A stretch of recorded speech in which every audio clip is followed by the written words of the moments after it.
Hey, there we go. I think I got something good going on here. It's working out. How's everyone doing today?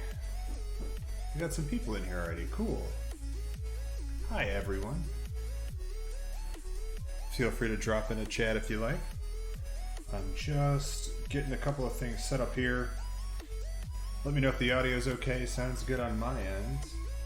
Got some jams going on in the background here. And today we're going to be taking this boosted board apart down here. So we're going to try this multicam setup, see how it goes. I got an Arduino in there. We're going to be programming it a bit. Should be fun. Often isn't. We'll find out.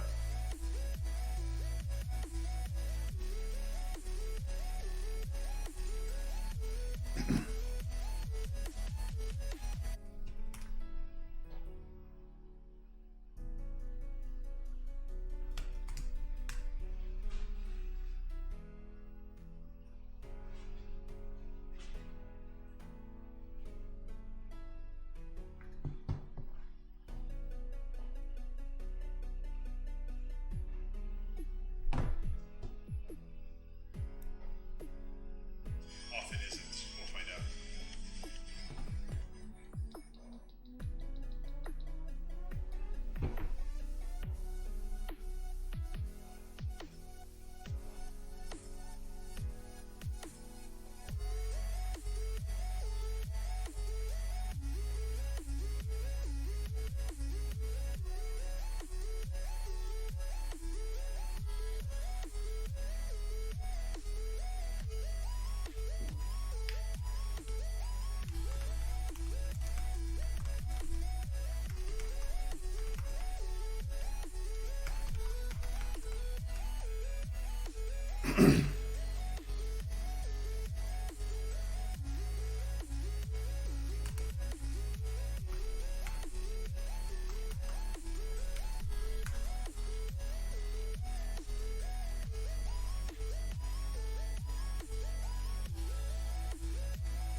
Hey, what's up, Quintopia? Thank you for hanging out.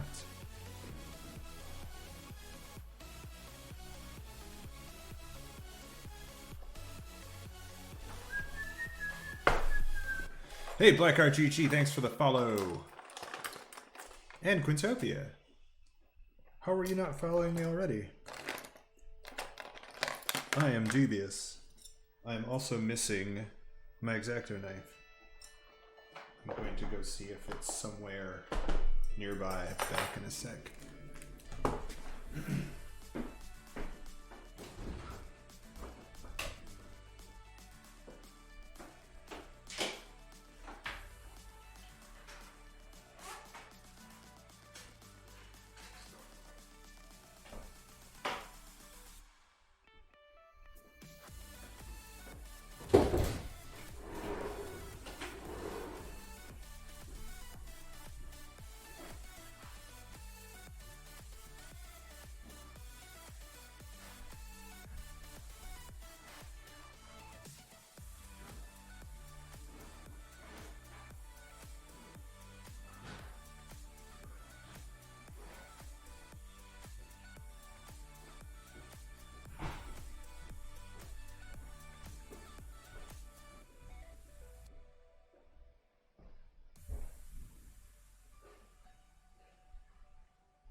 It's a no.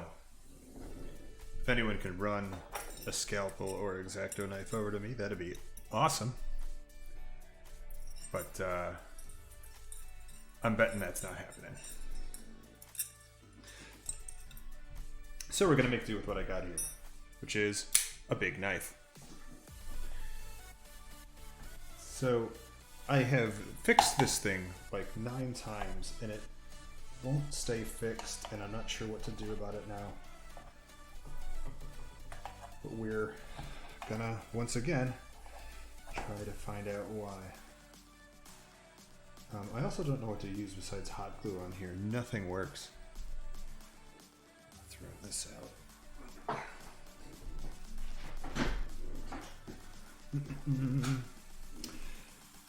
Hey, Quintopia, we don't... What else you got going on? Something to do, right?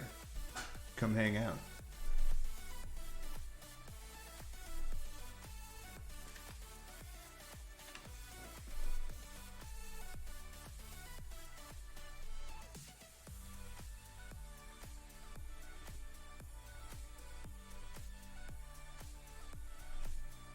Is there a lot of background noise in that mic? Is it picking up that fan? See what I can do.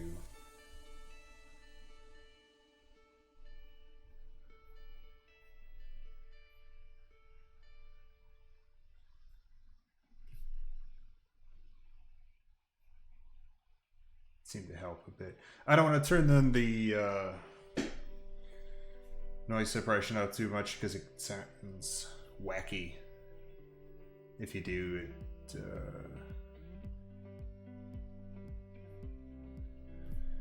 if you crank it up.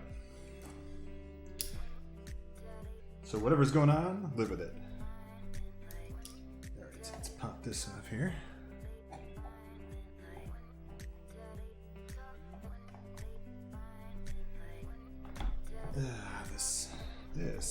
This just sucks. It's really hard to get at everything in here.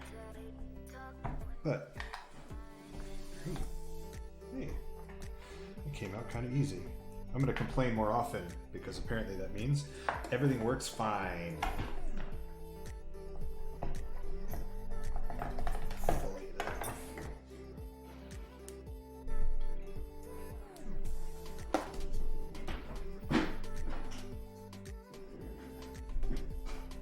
Quintopia, these are Brookstone headphones, you know, like the super freaking expensive store in the mall that you go into to use the free massage chairs but can't actually afford anything because it's ridiculously overpriced. I kickstarted these like 5 years ago, 5 or 6 years ago or something, and it took them 3 years to actually put out. And part of the reason was because each manufacturer in China they found who said they could produce these in an acceptable manner without, like, while not violating any human rights, turned out to be lying. And then eventually Brookstone stepped in and said, hey, we can do it, but you're not going to make any money on them. And they said, look, we're years beyond our deadline, let's just do it. And so they did it, and now you can buy them in the Brookstone stores, but they're really expensive. But I happen to get them super cheap at the Kickstarter price. They're really good, like ridiculously good. I used to have a pair of Pioneer HDJ 1000 headphones that I sold in favor of these. Downside with these is they don't seem to be set up properly to work with my MacBook, so the mic doesn't work on Macs. And this ear burnt out. I don't know if you can see that. Is it this ear? This ear burnt out. So that may be a future stream project where we figure out how to turn that LED back on, because generally LEDs don't burn out, so something else is wrong up there. Maybe related to the fact that I had to take these apart a couple of times, because also I broke the audio input jack, and I wasn't about to go buy new ones when I could just solder this back on. So I may have just broken everything, and it may be time for new ones. I like these a lot. I really, really like the audio quality in them. They are great for my guitar preamp. They're like dead center for the frequencies you want for guitar, so it's been pretty good. Would recommend.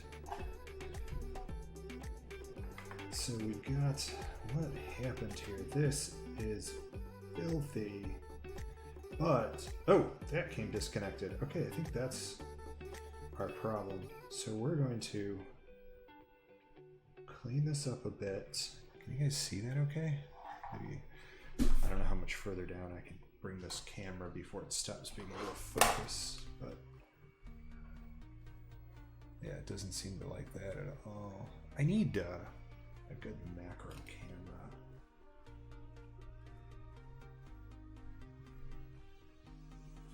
Wonder what those cost, because I'm going to be doing a lot of electronics work. So, ooh, I know what I can do.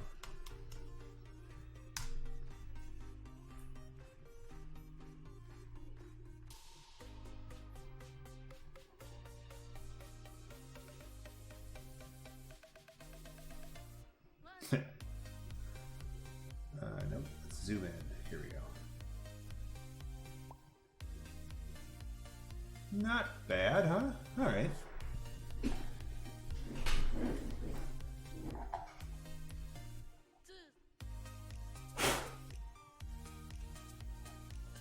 So, hang on a sec. I'm gonna get some stuff to clean this with.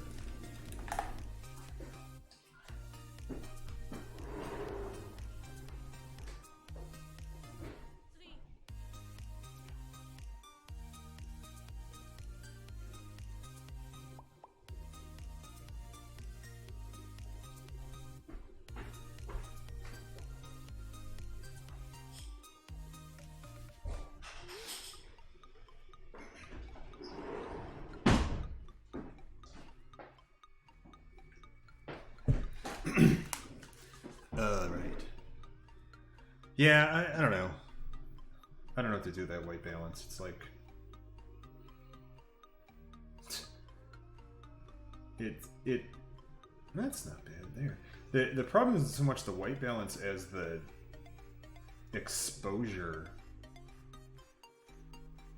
You there? That's better. That's getting somewhere. All right.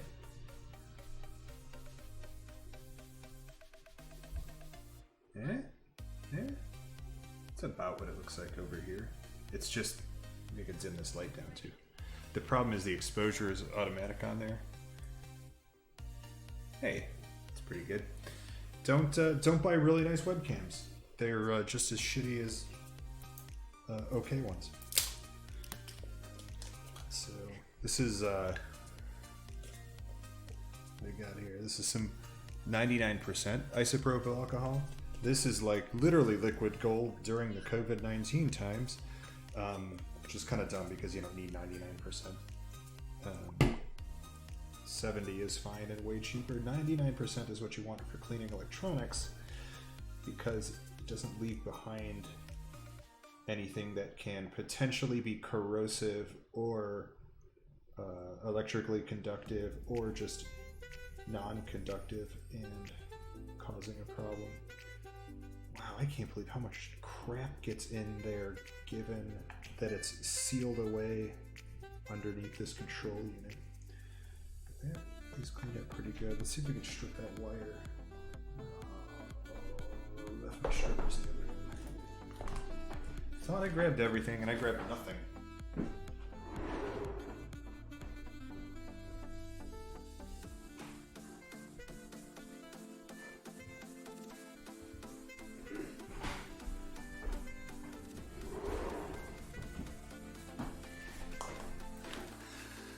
All right.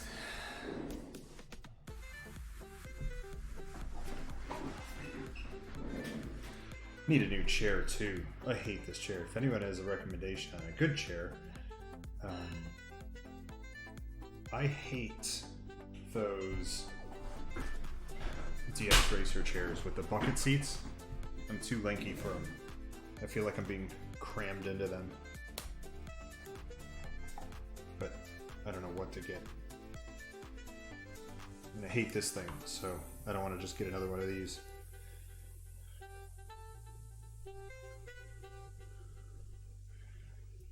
Make sure I'm in camera here. Just tilt this up.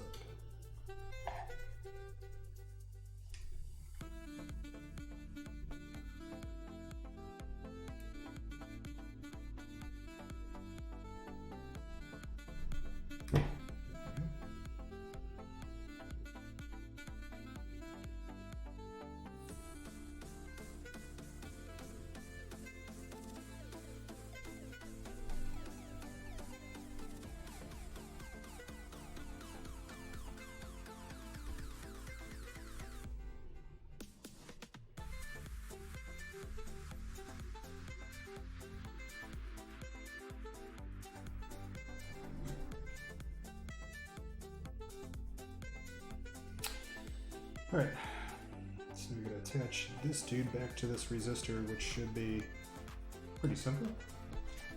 Get a side here.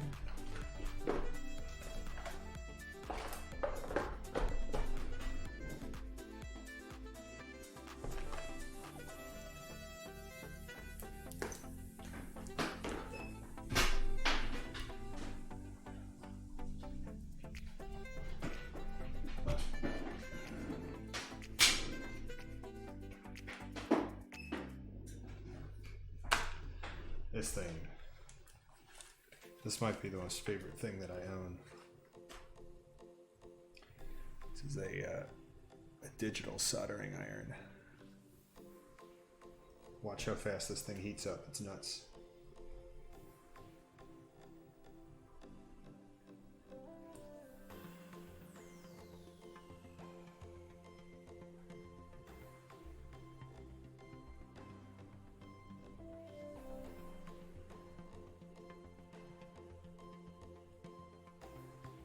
Almost there. Boom. It's ready.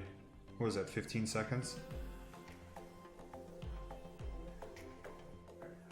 Let's see. Do a lot of test runs here. I think 300 is going to do it because this was some really low temp solder I used last time, I think. This stuff is so fine though. See if I can. Ooh. Hey, Big Jim.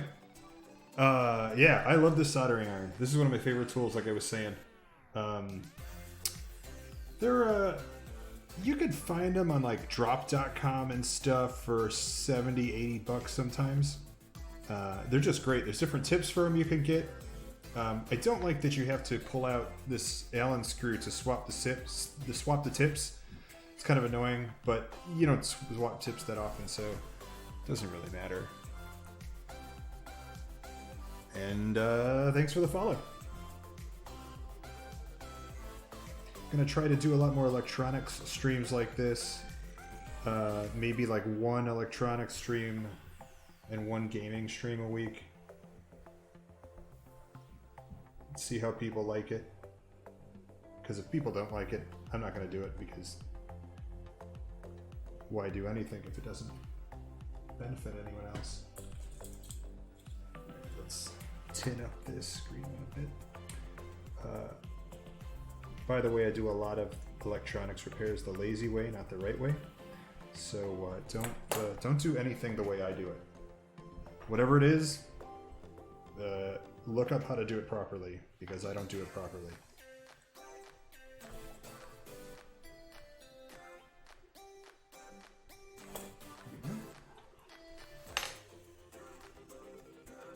Come on. Let's tune this up.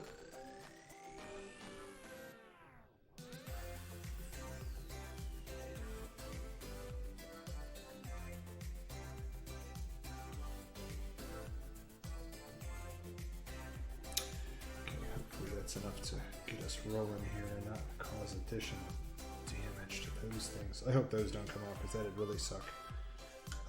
Since I've done this, I've actually gotten myself some really cool ultraviolet curing adhesive. I think I'm going to try on here. Wish I could move this. Nope, that's not going to do it. Mute.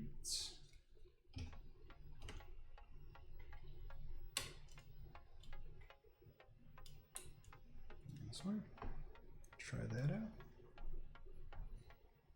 That's pretty good. Yeah, way more comfortable. Okay.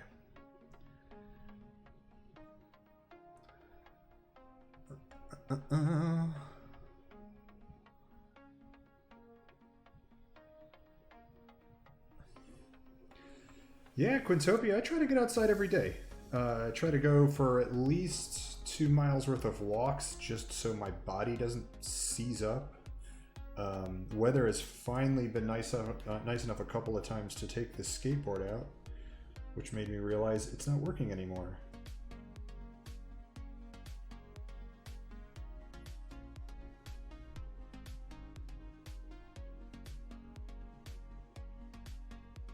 This is definitely going to burn my finger before it heats the solder up enough.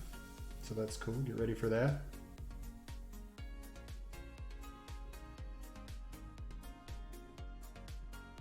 Wish I had a headset mic, because I'm used to mumbling to myself instead of actually having to speak loudly.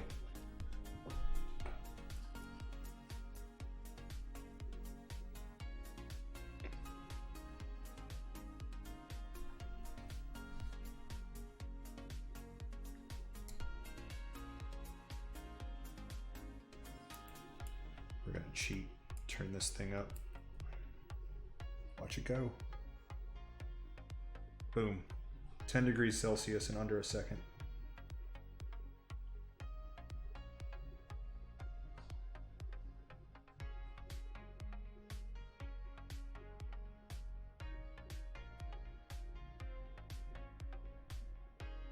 Ugh, that is not working. I need a clamp or something. Let's see.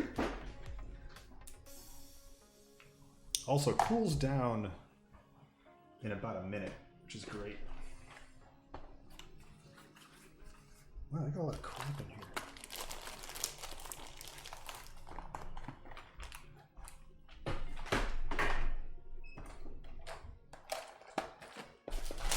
Oh, you know what? I know where my stuff is.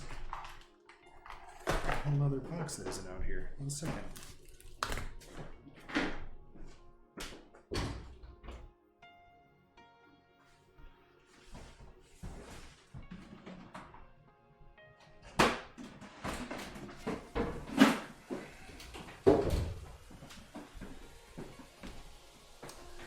Yeah.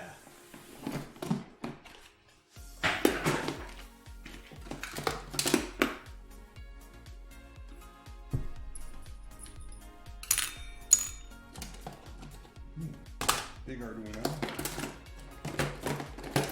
Clamps.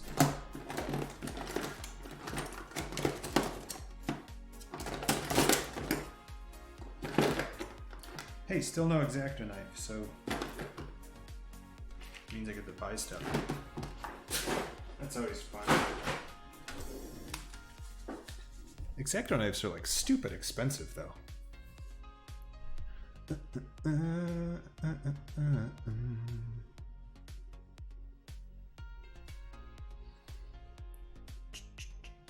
Yeah, Quintopia, it's supposed to be 80 here by next Saturday. So I'm really excited about that.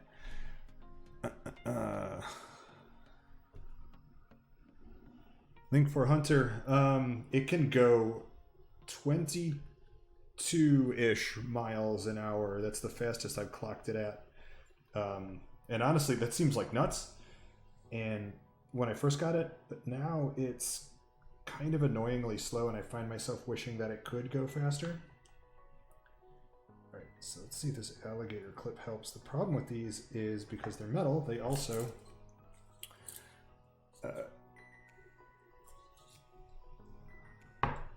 suck heat away like a heat sink. Turn this away.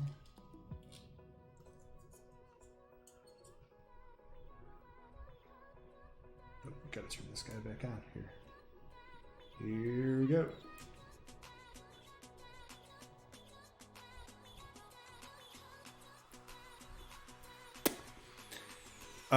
Quintopia, I'm not big into cosplay. Everyone thinks that's weird because it seems like I should be because I wear the cat ears all the time, but I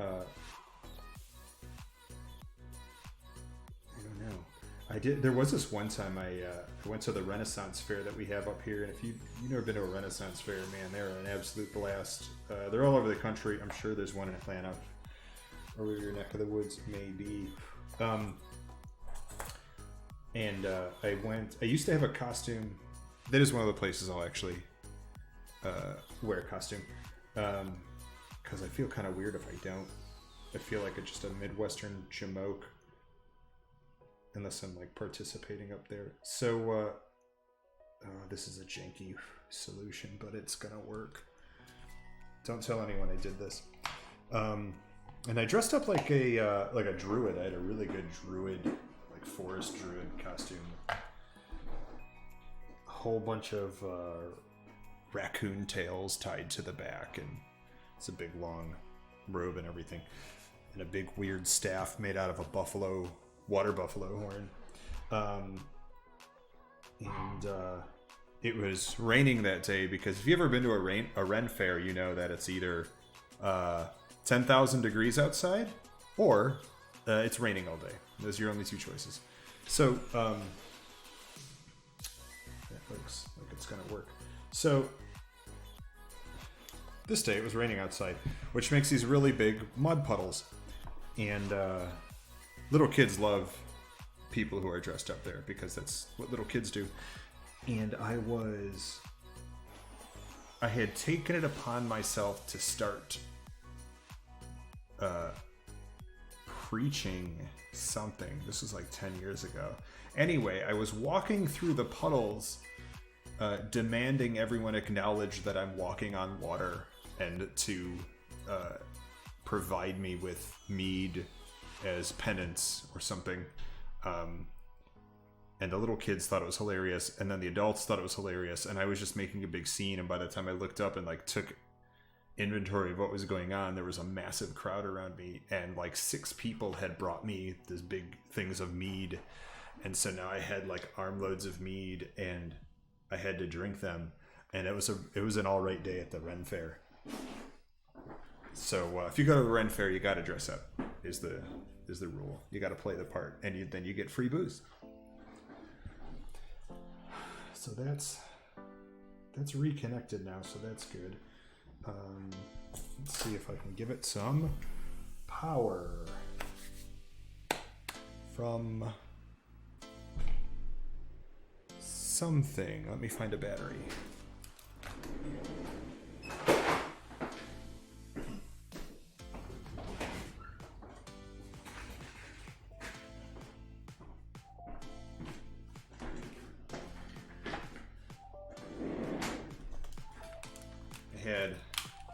I had a thinner battery, and I don't know where it went.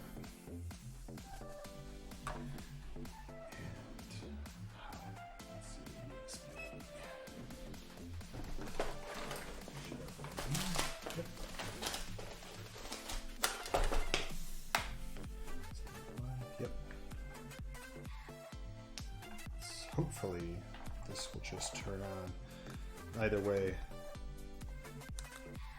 I'll program it. Oh, this battery's dead. It's very annoying. What am I gonna do?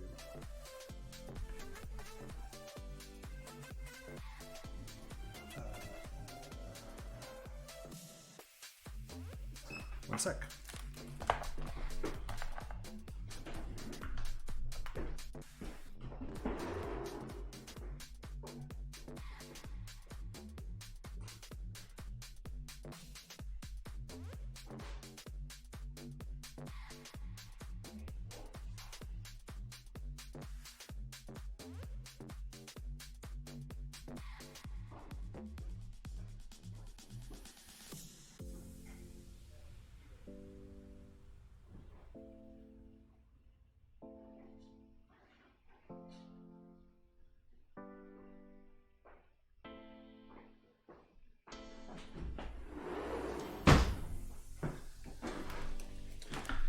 There we go.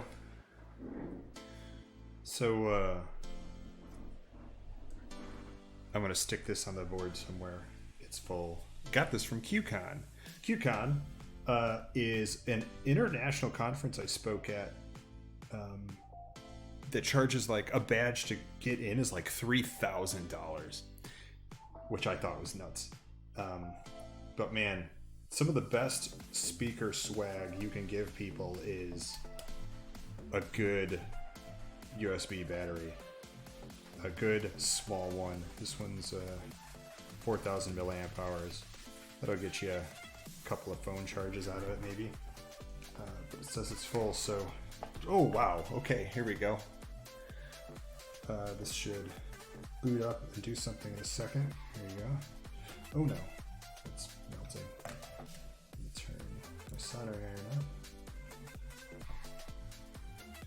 Yeah, cool. All right, so at least we have determined what the problem was, so that's cool.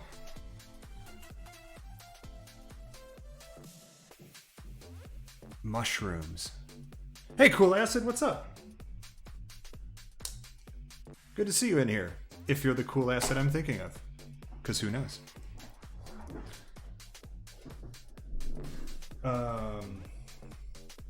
This is neat. So then we got to cram this back in there and make sure it still works, and then also maybe reprogram it. Even if I don't reprogram it, I will still show you guys how I program it, because it's really easy, and then you too will be able to do this. These are yeah, that's cool, Cool Acid. I'm hoping more of my friends show up here. So far they have, but spread the word. It would encourage me greatly if more people I know are here watching and enjoying this, because I don't want to do anything people don't enjoy, because why do it? Quintopia, I have a good mushroom story I'll get to in a second. So what I'm using here, you guys have probably seen these. It's these just RGB LEDs. They often come in like reels. Do I have a reel? You guys liking this ASMR rummaging through shit? So like sometimes you find them like this, like they come in these just big reels of LEDs. Although I think these are just blue. Or like the ones behind me here. You can see them changing colors here, and they actually have this remote, and I can force them to change to colors that I like. Like that. So the way that they work is, let's do that one there. Ooh, I don't like that. I'm gonna do this. Okay. So the way that these work is,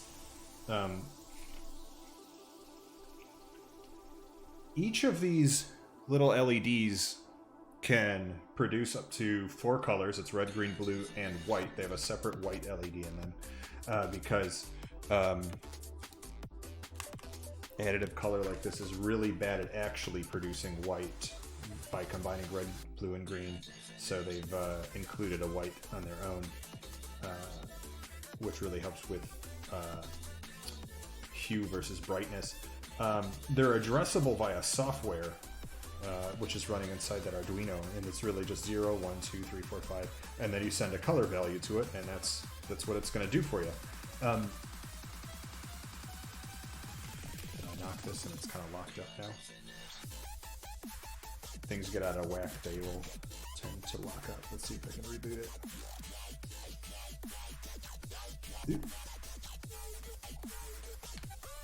And so the way you get different designs and patterns and stuff is you have a device that can, process code, and the code actually runs through changing the color values that are sent to each LED and brightness values and things like this, like you're seeing.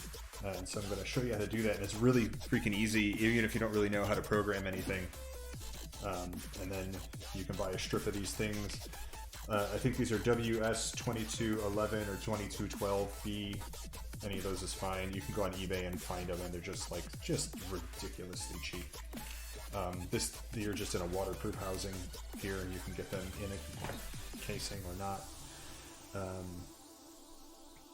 For now, I'm going to try to figure out how to cram this. Well, actually, now that it's working, I'm going to really adhesive the shit out of this so that it doesn't break again with this really cool stuff I got here. Man, can you see what's going on? Let's clean this up a bit.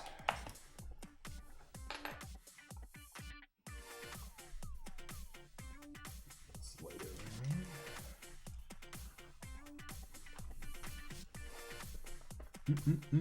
And thanks for the follow, Cool Acid.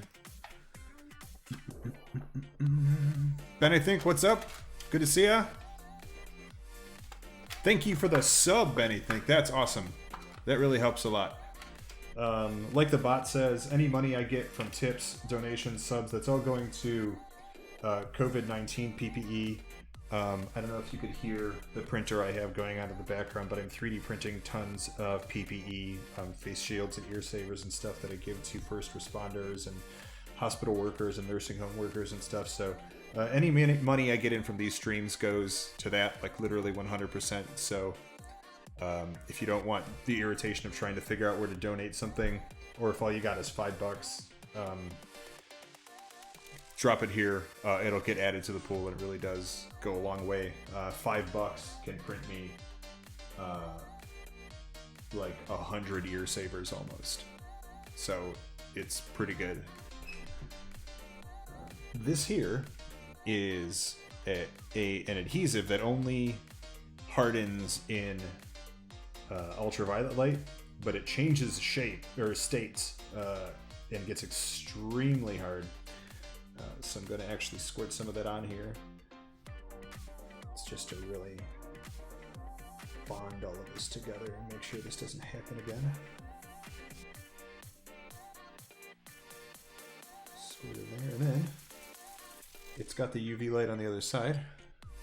This is very similar to the bonding material that your dentist uses. Have you ever noticed when you're getting fillings done or something, they have something that glows blue or looks like an ultraviolet light that they stick in there, and then it beeps after 60 seconds? That's exactly what this is. And maybe actually even the exact same material. I'm not sure, because this is insanely hard, and I would imagine it's as hard as or harder than teeth. These seem to be pretty good, but we're gonna glad that to anyway. And like worst case scenario, I can just clip all this off into it again.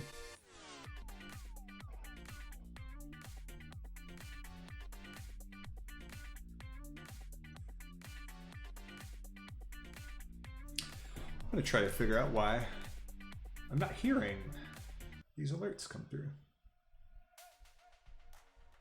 Maybe they're just too quiet.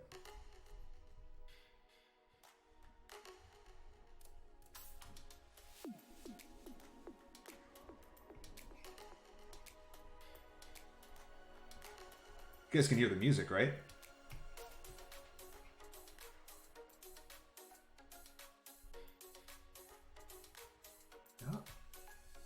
should be coming through.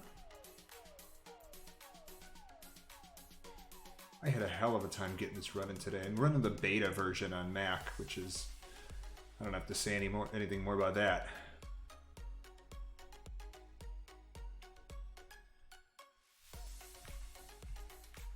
Well, whatever. Yeah. Cool, thanks, Cool Acid. Quitopia, thanks for the sub. Thanks a lot, getting subs. Would it be really funny if I could get partner status just from doing things I was doing anyway, like fixing my crap around the house. I still got to fix that board from the crane machine that Jaku and I absconded with. I think that's going to be the next project, I think, because I really want to get that going. That is a great lockdown project.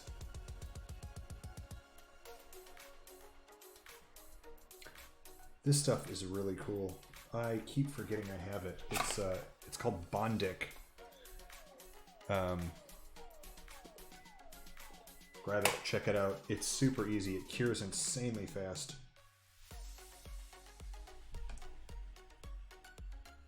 And that's nuts. That's totally nuts. That's great. I don't know what would be better than that. So then, and it doesn't cure without ultraviolet light. So you don't have that like super glue problem where you put the cap on and then you throw the entire thing away because you'll never be able to get the cap off again. Why do they put super glue inside of containers that it's able to bond to? That seems like so backwards, because super glue doesn't bond to everything. I gotta leave this out so I use it more often. That's just amazing.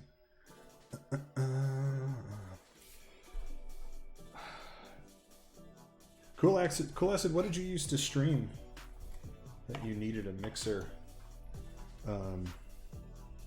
Unless you just needed it for the phantom power. I'm actually, maybe I'll show you guys in some other stream if I do like a how not to guitar stream or something. I'm using my Helix, my Line 6 Helix preamp, which has a microphone in for the phantom power. So like I have $1,000 preamp whose only purpose is phantom power for this condenser mic. So that's, if you want to talk about rich millennials streaming, you're looking at it. What do you guys see a gamer, another Twitch Prime sub. Thanks a lot for the Twitch Prime, see a gamer. Wow, why didn't I see that come through in my feed? I don't know, but there it is. Cool, super appreciate it. This is a productive stream. I was on the fence about even doing it and thinking people wouldn't care, but here we are.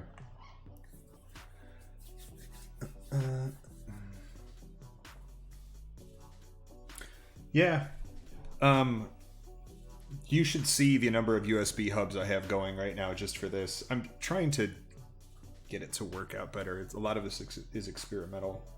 But I think I'm down to like having one setup where I could just plug 1 to 2 cables in every time and just be done and be okay. So that's pretty cool. I gotta make a macro to flip between the cameras here so I can make me big and make that small if I want to do some explaining.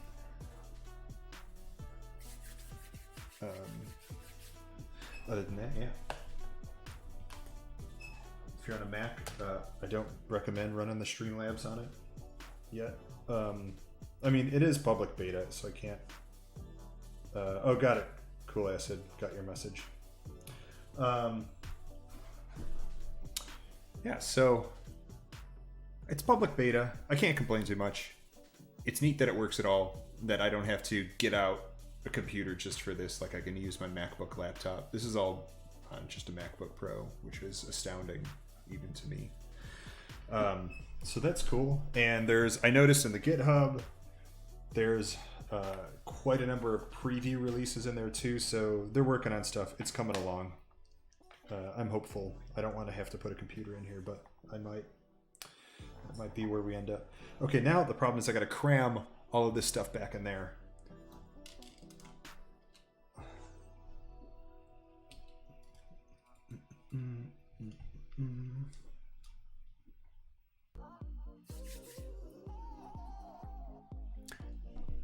Yeah, cool. I said I did. I was in a band forever, and then I did a lot of orchestra pit in theaters and playing guitar. So, yeah, that's exactly what I'm doing. That's why I have a $1,000 preamp as a stupid phantom power device.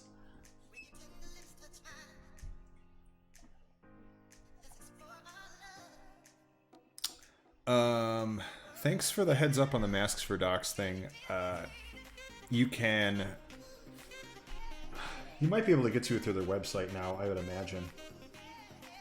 But yeah, the tiny URLs invalidate after like 30 days unless you have an account.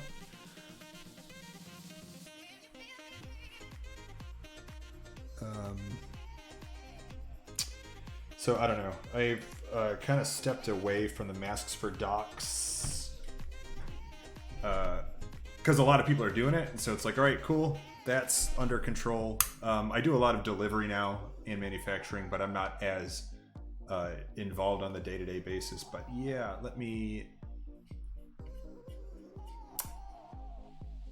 update that bot so it's not giving people wrong information.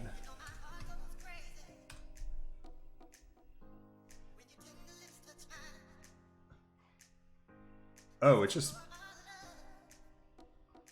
I think just masksfordocs.slack.com. Maybe that doesn't let you self-invite though.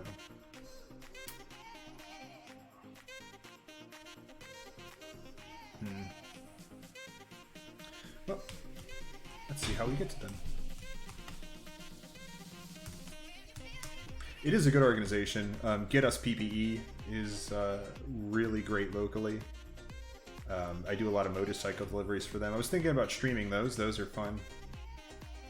Well, it's fun for me because I'm on the motorcycle. I don't know if anyone else wants to actually watch me ride a motorcycle.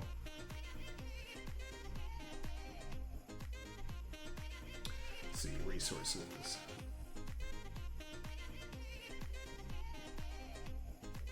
Maybe it's in the guide for volunteering. They're sure not putting it right out in the open on their website, so. Oh, and it takes you to a Confluence site. Whoa.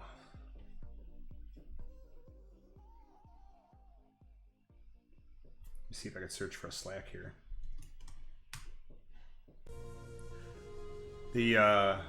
Just yesterday I was volunteering at the local food depository, which was extremely fun, and if you have one near you, I'd recommend it. It was really easy to maintain social distancing inside of there because a lot of the work that has to be done can just be done solo, so you don't have to be directly touching anyone else. Here, it's in the playbook. We're getting somewhere.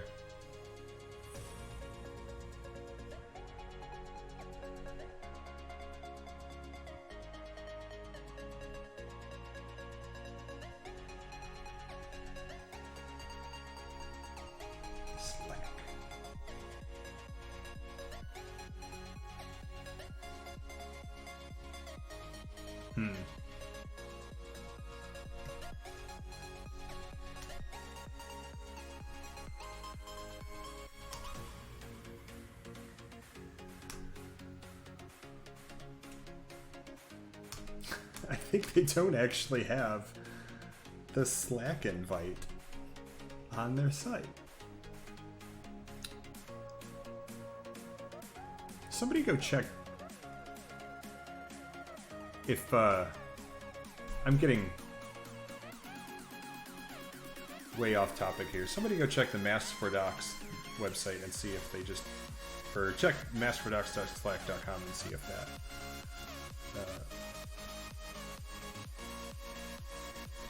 helps. I'm going to reprogram this bot so it takes that link out at least. Where's my bots?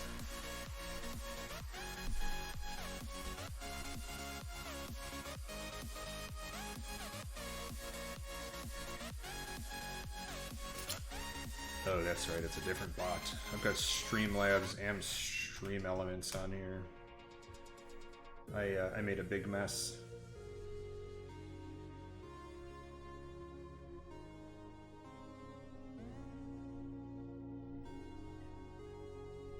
Made the mistake of getting everything set up before I understood what anything does. And here we are. Timers. Luckily, I'm pretty good with it now. I want to help. This is the one I want.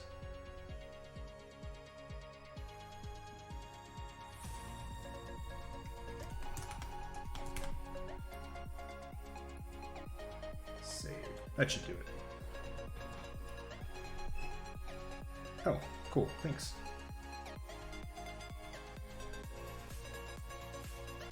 Oh, yeah. See, the problem is it's like a super huge link that I wanted to shorten for the bot, so it's not spamming that long thing into the chat, and I just never got around to shortening it in a permanent way. So, again, here we are. Back to fixing stuff.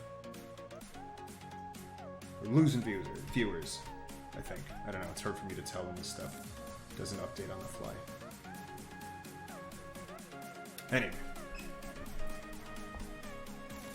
So we gotta cram this back into that. Need to put a clean up here. This is why I wanted that scalpel first.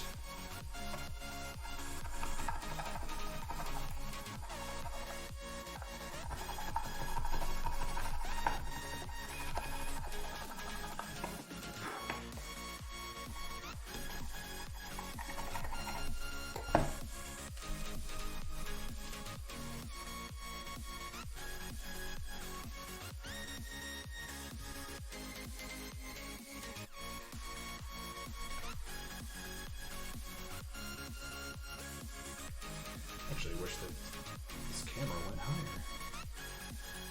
It doesn't really.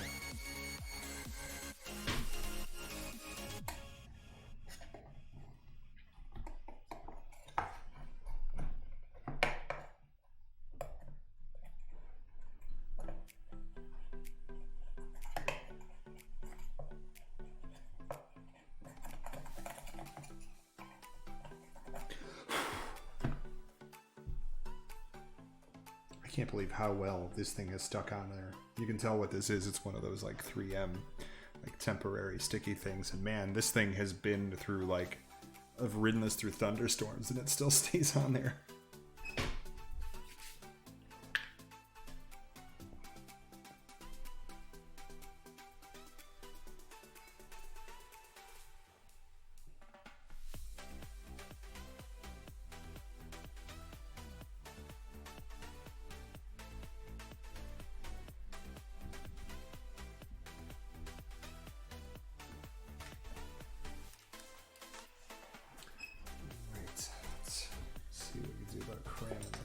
Where was my good? There it is.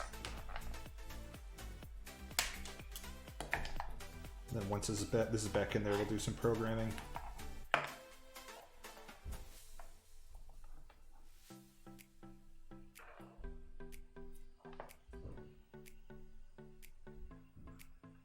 I'm actually gonna fund this a little bit more. Just in case.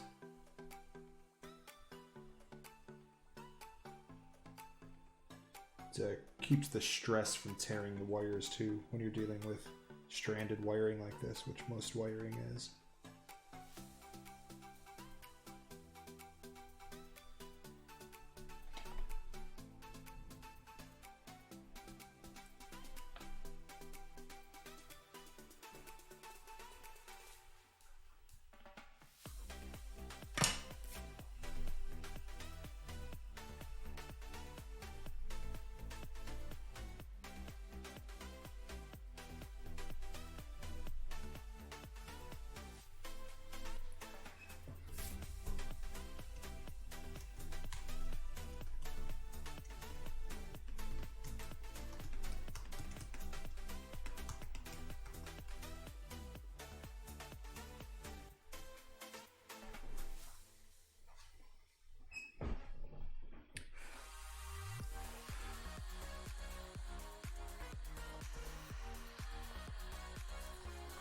Yep. Did I break it? No. Nope, I don't think so. I think I just got it in the right direction, which is good. Let's make sure I didn't break it.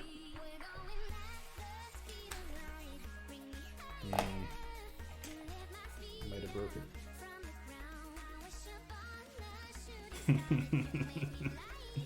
Oh no. Oh no.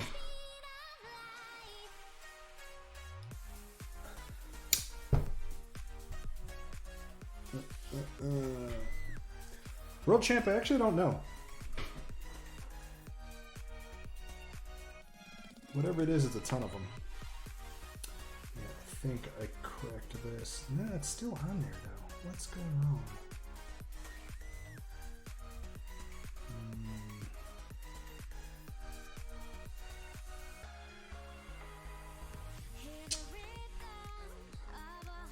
This is such a bad idea, but I keep doing it.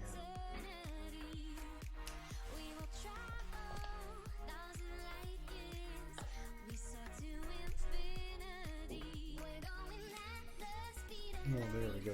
That's right. That was another problem I had. There's something in this connector that doesn't sit right. So I'm going to... Oof. I will just Bondic the connector too. We'll Bondic everything, and then maybe I'll Bondic my fingers together, and this will be a super cool stream. Okay, that's fine. Everything's fine. We'll confirm which direction I need this going in down here, and then we'll put a stupid amount of glue in there and regret everything. So the big problem is that underneath this, it's pretty flat. Like there's no room to do a lot, so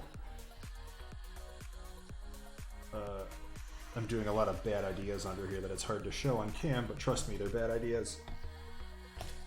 In fact, one of them requires me to leave this in here so I know exactly where to put this thing. Okay. I'm gonna get it off that connector.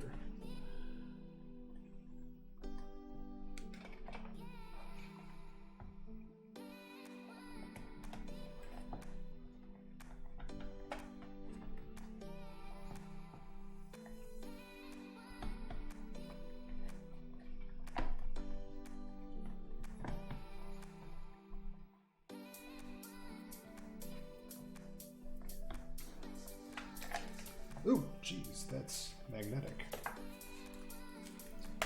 Get down in there. I think I need a light source on this.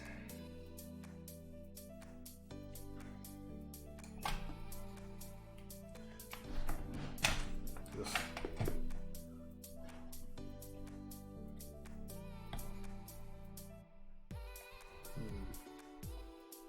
I don't see how I ever did this in the first place is the big problem.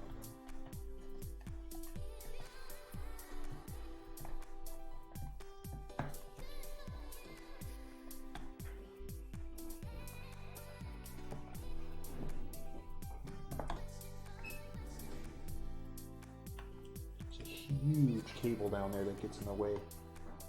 Two huge cables.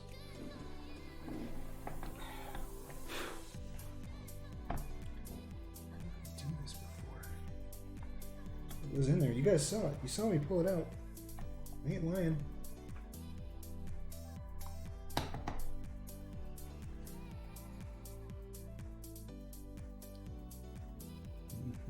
Yeah, world champ. The big problem with lithium ion now is we are very low on that.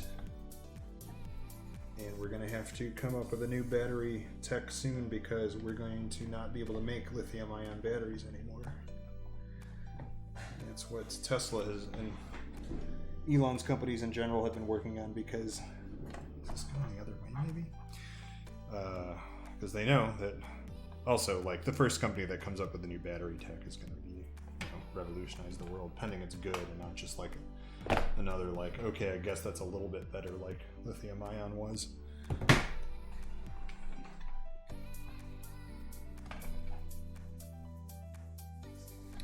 try this one thing at a time here. Turn this off.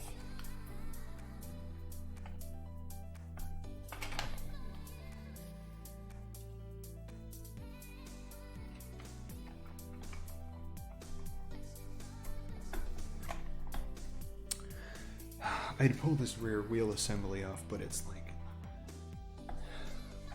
that's a half hour in and of itself.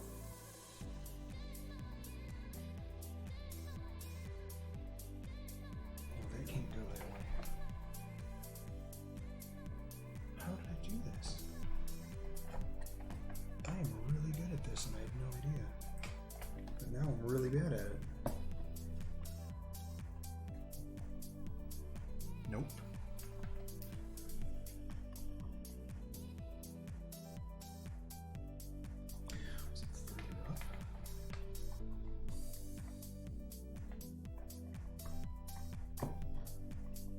The capacitor is the main problem.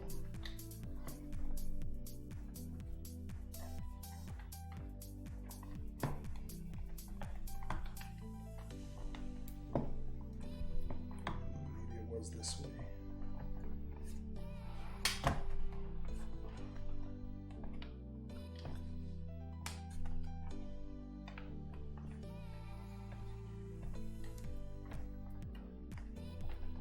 That's where it was. All right.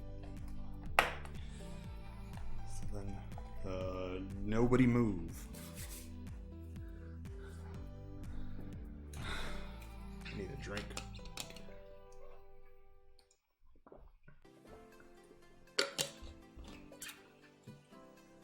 Mirth of the Wicked, you made it.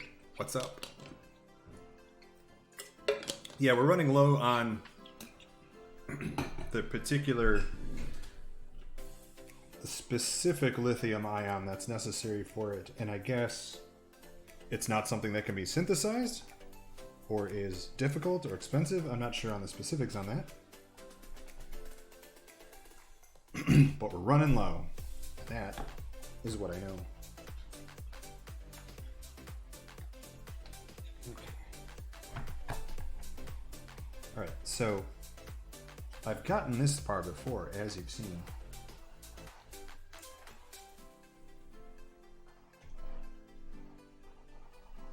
Gonna snake this back in there.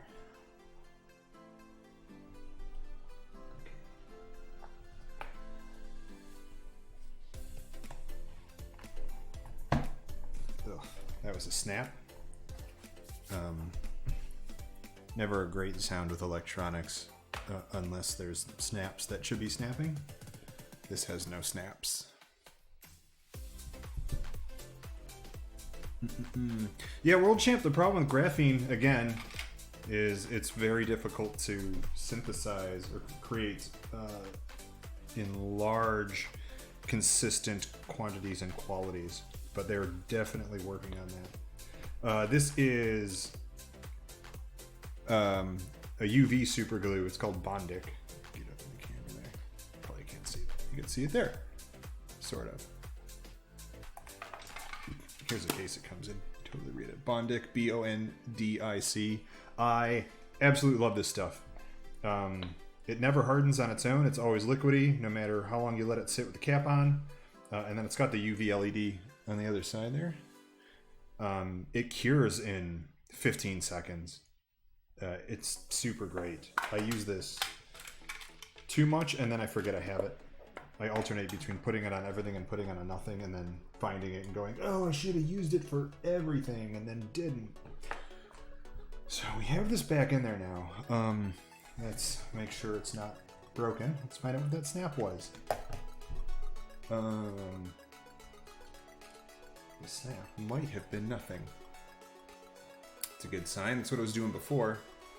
So the fact that it's still doing it is a good time. I like that. That's good. That's good. So, but again, I said that I was going to reinforce that clip that's in there once I had this back on. And this is where I get stuck every time because once it's all in there, like you saw how much trouble that was. pulling it back out, reinforcing that clip, and then getting it back in without something else going wrong is a dubious affair. And so now I have to sit here and convince myself that it's going to be fine this time, and don't worry about it.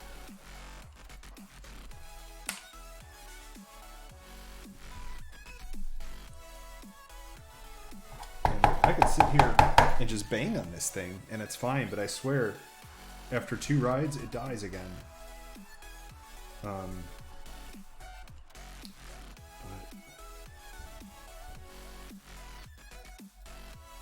we're gonna leave it, I think. I do need to seal this up because it's not really waterproof here and here.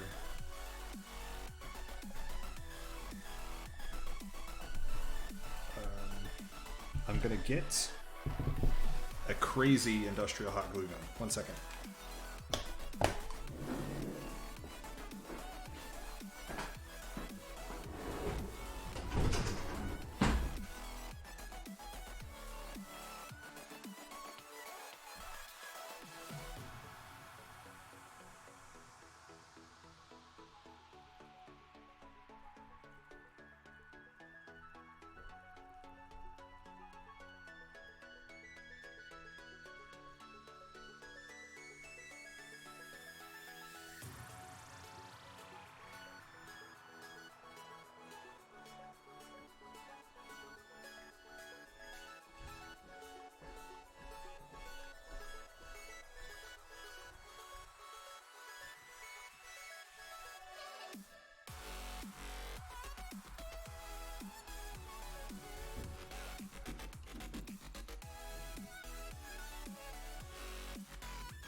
Alright, looks like we've got 2 wonky LEDs on there.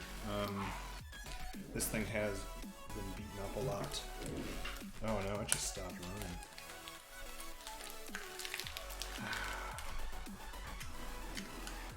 I don't want to have to replace that whole strip because I don't have another one ready to go.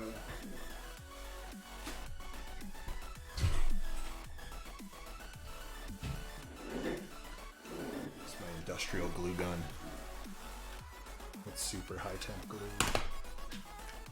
I will precariously place this here,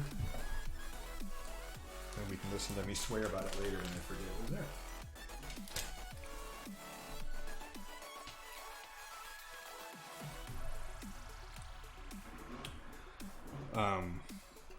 Yeah, World Champ, I used to do super glue, baking soda, and paper.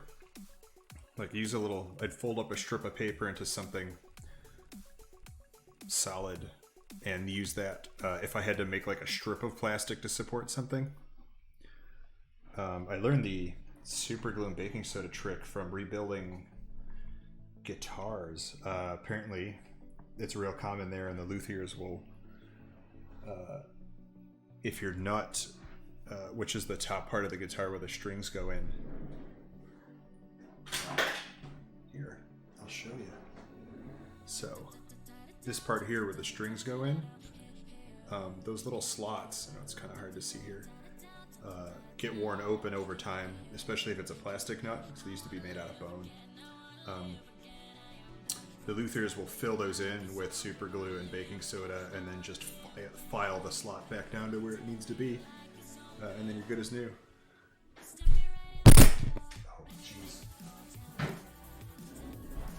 Rip headphone users. I think we're okay.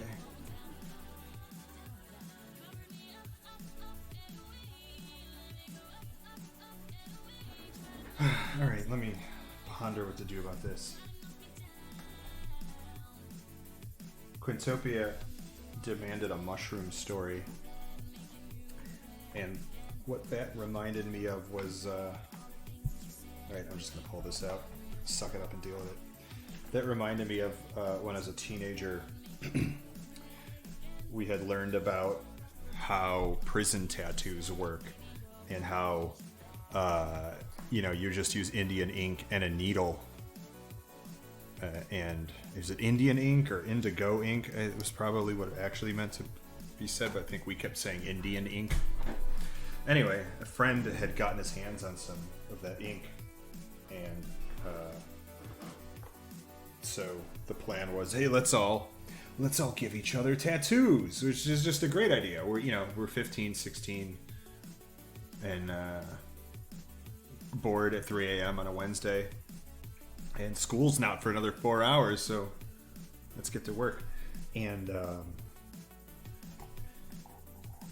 friend of mine wanted a mushroom tattoo, like a hippie mushroom tattoo on his hip, which seemed like a perfectly fine idea to all of us. And so I gave him a tattoo of a mushroom. Like, we drew it out with a pen at first on him, and he thought it looked fine, and it didn't look fine. And the problem was that the initial art was not good, and I'm not an artist, and I can't draw Kermit the Frog. And so I drew this mushroom on this kid's hip, and he's like, yeah, fuck yeah, let's do it up, man.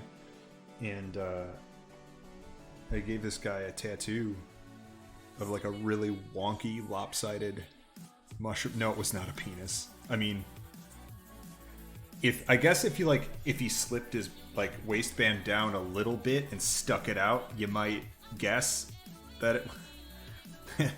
But it had like the spots on it, like your like 60s mushrooms art looked like, with the little circles. They look like spotted cows, but mushrooms.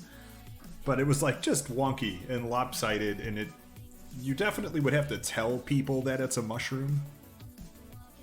So that was bad, and he loved it. He thought it was the best. He was super excited that he got a tattoo when he was 16.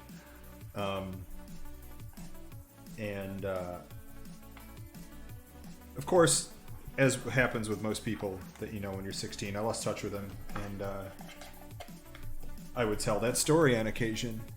And one day, maybe 10 years ago, I ran into him somewhere. I think he was in my Boy Scout troop, so we were also in Boy Scouts at this time. And I think we had like a reunion, and I had asked him about it, like, hey, do you still got that tattoo? And he was like, let me tell you how tattoos work. Yes, I still have the tattoo. And he showed me, and it had super faded because like I did it by hand, but it was still, there was a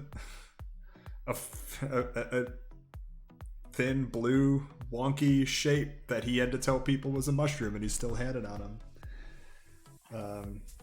He died a couple years ago of some heart related problem he had.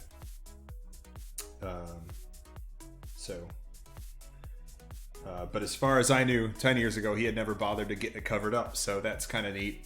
And I always wonder if he got buried with that tattoo I gave him. All right, I think one of the problems might be that... Oh, getting out of the light doesn't help. Let me eat this. One of the problems might be that two of those wires there touch each other sometimes when they get smashed inside. And so I'm going to do something to keep them more separated. And I bet you can guess what it's going to be. It's going to be this crap. So I'm going to just basically give them a coating.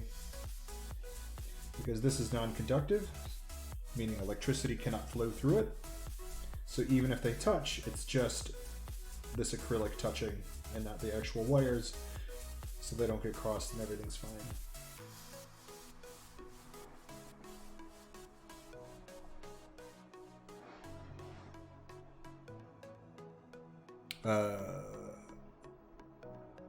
Mirth of the Wicked. Did you not see this? What's in this? Is that what you're asking? It's funny, I keep explaining this. This is great. You need this. You absolutely need 6 files of this. Like, you specifically. It's called Bondic. Can you see that there? They should sponsor me. I keep showing this off in the stream. Bondic. There you go. It's UV curing acrylic. It's really similar to the stuff they use in dental fillings. Dental fillings are like this stuff and then white stuff to make them white. And so like it comes out as a liquid and you squirt it on whatever you want to bond, and it never dries ever until you shine ultraviolet light on it, and it's got this little UV LED on the other side.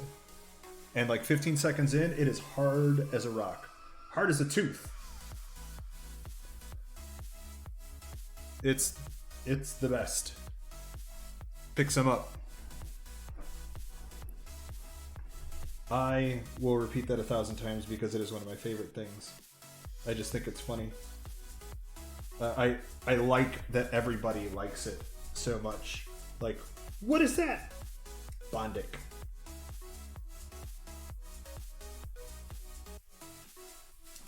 That should be good. Only downside it is not at all flexible, so don't use it in applications where that's a thing. This key seems to keep locking up at this red part, so this might just be a programming error, maybe, which we can look at in a second. It's funny because I fired up my Arduino IDE and the file that opened was the file I used to program this, because that was the last time I fired it up. So I was like, oh cool, that was easy to hunt down and I don't have to remake it. Yeah, I don't think it's a wiring issue, because if I just reboot it like this, works fine. So it's got to be something Arduino side. And I hope it's not like the Arduino overheating or something. It is really hot in here. Oh, as the air kicks on. So if you guys can hear that, too bad.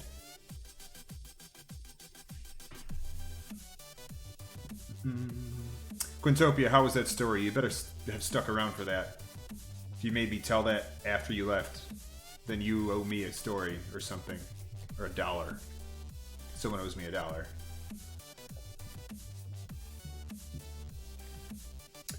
That aside, how's everyone doing today? How's everyone handling the lockdown? This is what I'm doing. I'm streaming on Twitch. This is what I'm doing. And I think I'm going to be doing this a long time, if it's interesting, if anyone cares about this. Did it do it again? Is it doing it from me messing with this? Let's see.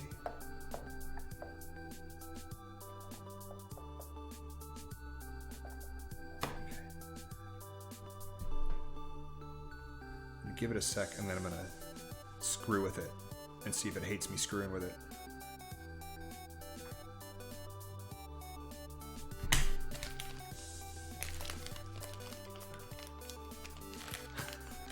Utopia, it's not sad. I guess it's sad because he died. He had a lot of fun while he was alive, though. You guys want to hear me eat? I know everyone loves that. Okay, let's see if I can make this break again.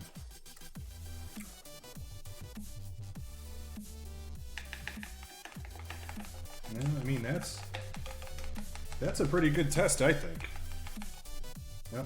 No, it's still going, yeah. Okay, so I don't think it's a wiring issue.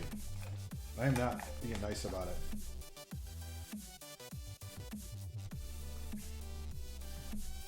Alright, something. That's a hot glue gun. That's a bad one. Alright, I'm gonna cram this back in there. Watch me try it again. Oh. No. Said I was going to reinforce it. You know, I'm gonna anyway, because I got it out. Why don't I? I love using this stuff. Any excuse to use it. Let's do it. Is that music too loud, guys? Or is it just right? Those are your two choices.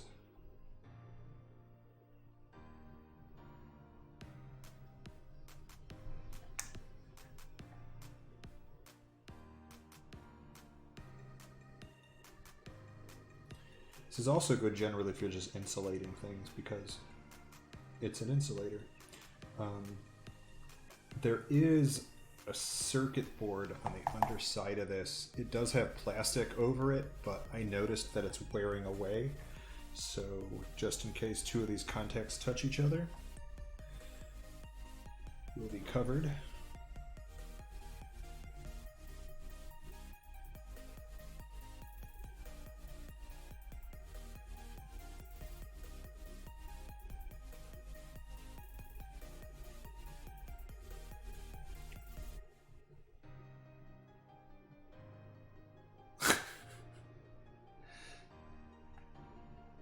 I told Lily, I was telling Jacko he needs to go back and do cereal streams because his cereal streams were the funniest things, where he would just try different cereals and cereal mixes.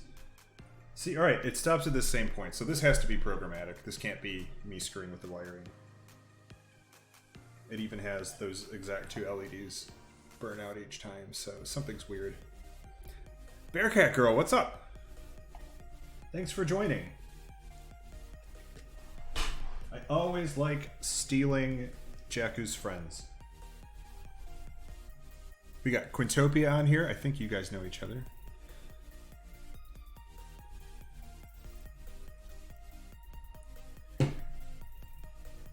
They still make the blueberry Eggo waffle cereal?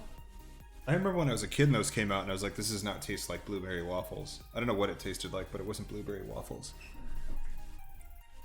Bearcat Girl. Where are my circus peanuts?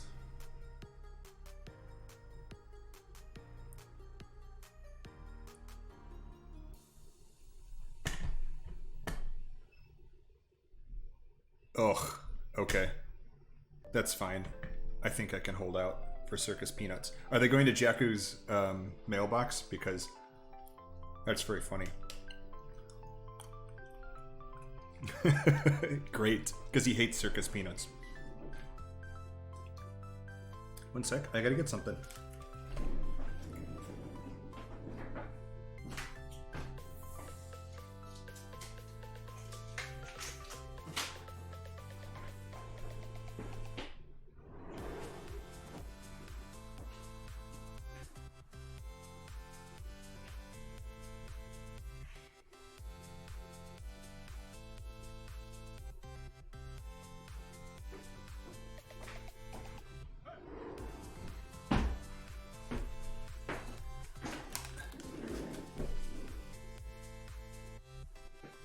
Yeah, no, they don't. Amazon is not. Don't drop my name at Amazon. That's why it's taking until June 1st.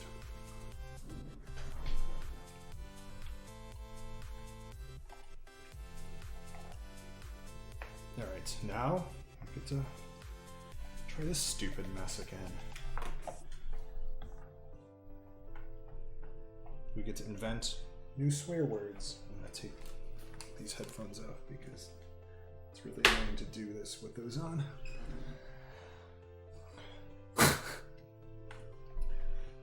Bearcat Girl, I think the issue is that tuna packets are food and styrofoam peanuts are arguably not food. And I like them, and I will not defend them as food.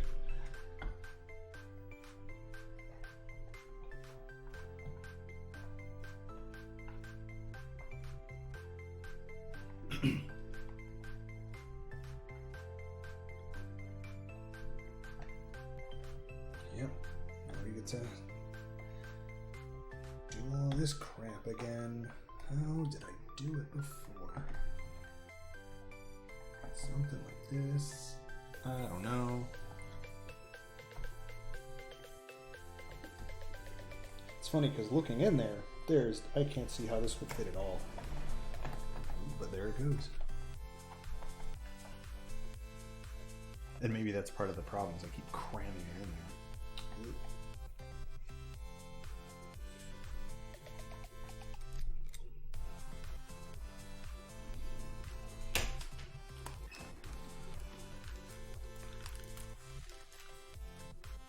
I love tuna and circus peanuts, probably about equally. Which is funny because I hate seafood, for whatever reason, tuna's okay. It doesn't taste like seafood to me. And so I read a study that posited that certain people can't taste certain seafood proteins, and that makes them only taste the plankton that is in the seafood from what the seafood eats from sitting in the water all the time, and that's what they taste. And definitely, like, that's what seafood tastes like to me. It tastes like algae, like just like, you know, that smell from like when you go fishing, like what the dock smells like. That's what seafood tastes like to me, and it doesn't matter if it's salmon or lobster or clams. Like, all of it tastes like the underside of a dock, except for tuna. And I know everyone says tuna and salmon basically taste the same. Not to me. Like, I can't handle salmon, but I can eat tuna all day. Like, I can eat tuna right out of the packet. Alright, so I've kind of got this locked down in here. Let's make sure this still turns on. Boom. Alright, this is good, but I've been here before.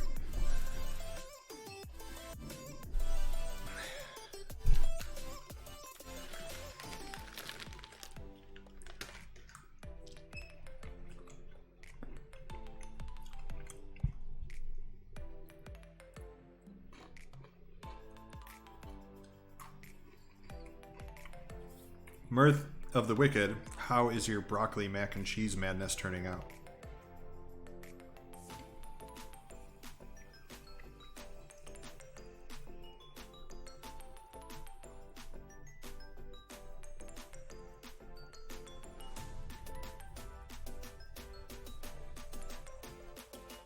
She might be gone. She's been on stream before, on a very famous stream, but I don't know if she wants me to say which one. I'll leave that alone. Bearcat, cilantro tastes fine. I love cilantro. One of my favorite things.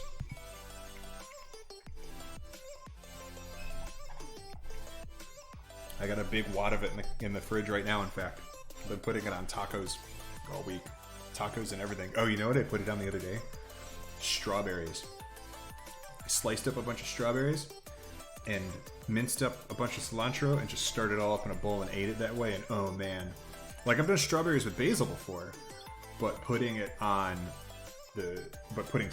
on the strawberries was something where I was like, I don't know, this might be good, and oh man, really good.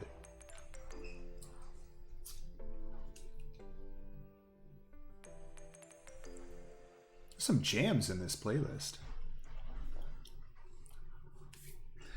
I don't know if you can order cilantro. It goes bad super fast.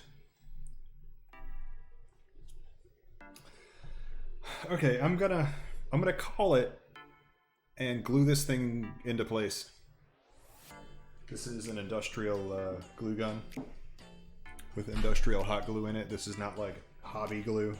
This is this will give you permanent burns, but also dries really, really hard. And I'm just trying to make a waterproof seal, basically, is what I'm doing. Oh wow, that's very annoying. I'm gonna shut that off.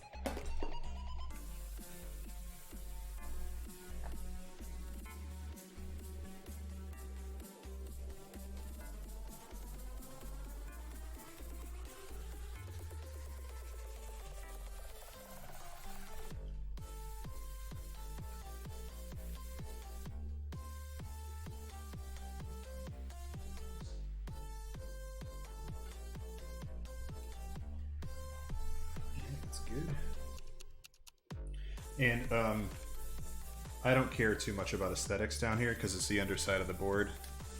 No one will see it anyway. There's not really a better way to make this look nice anyway. There's really no room to play with around here. I really don't know why I did this to begin with, but I did, and so now I have to keep it up, and that's just that. That's how it's going to be.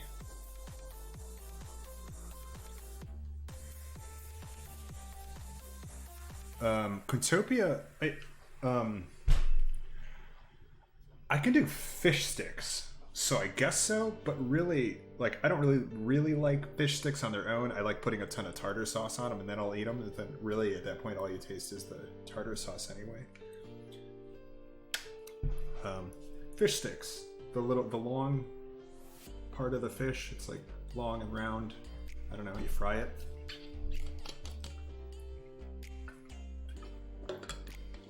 Yeah, that part, fish sticks. And I also like I'll get a fillet of fish from McDonald's and it's fine, but I think that it's because it just doesn't taste like fish because McDonald's.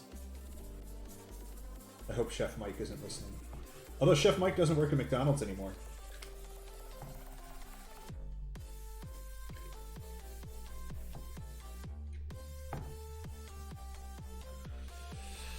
Okay.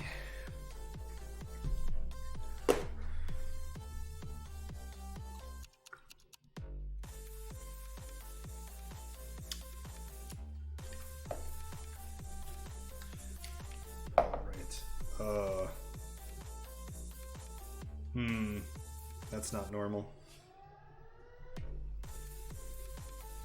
Did we lose one? Sometimes it just boots up weird. Yeah, see? Now it works again.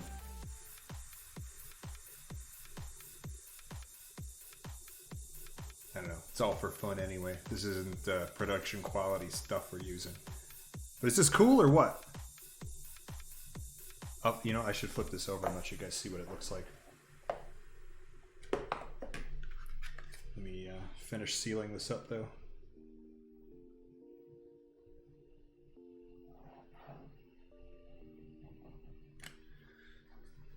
Again, just trying to make a waterproof seal here because there's electronics in there. So just treating this like caulk. I'm gonna put a lot of caulk on it. Some hot, thick caulk. You don't want it too thick because then it doesn't fit. You want your caulk to be just the right size, just the right amount to get in the slit, and then you're all set. And then everyone has a great time. And then you can go riding.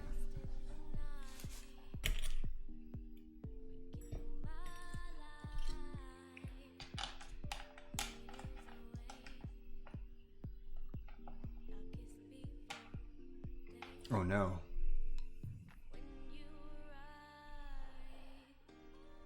That is, I gotta fix that.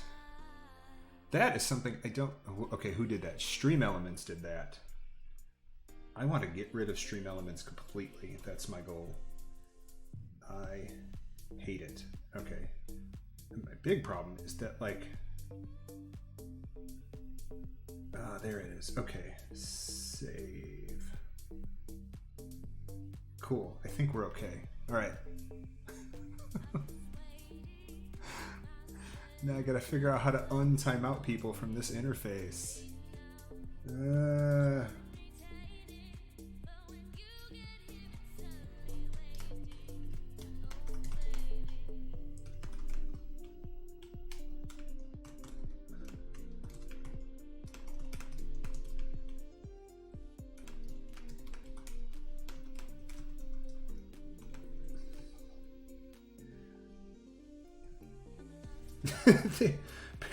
Thanks. Oh no.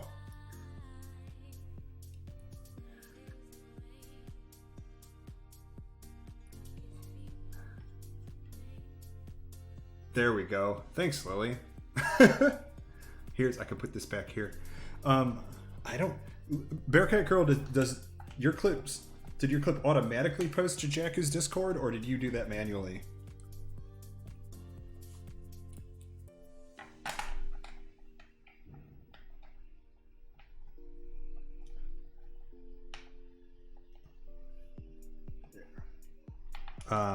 I fixed, okay.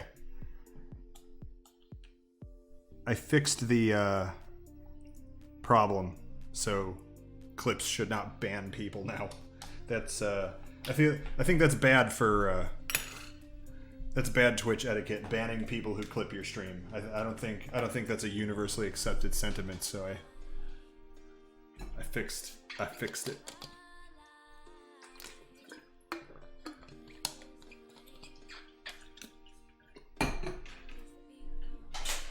The long part of the fish.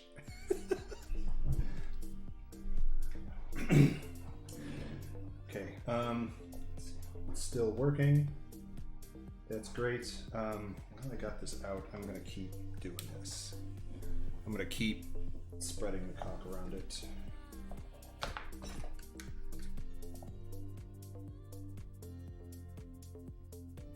Until it's got a good amount of cock on it.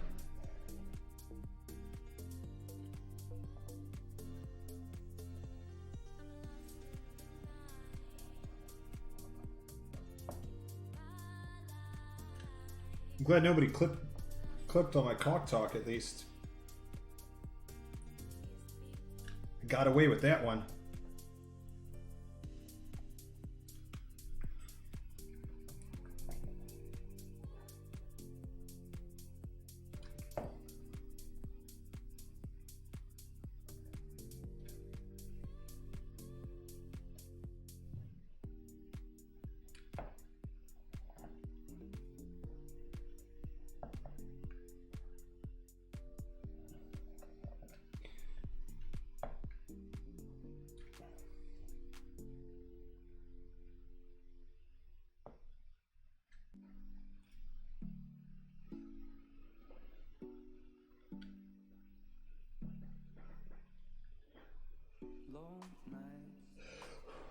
Wow, that's hot.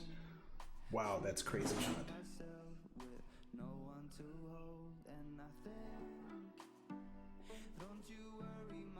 Cock talk. Reminds me of car talk. Oh, what did you say about the lithium stuff?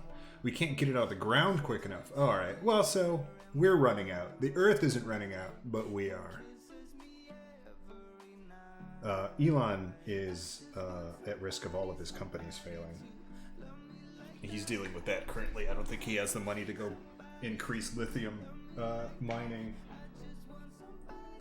There's rumors that he's going to do a bunch of stock buybacks to increase the dividend payouts, which is exactly what got Harley Davidson in trouble.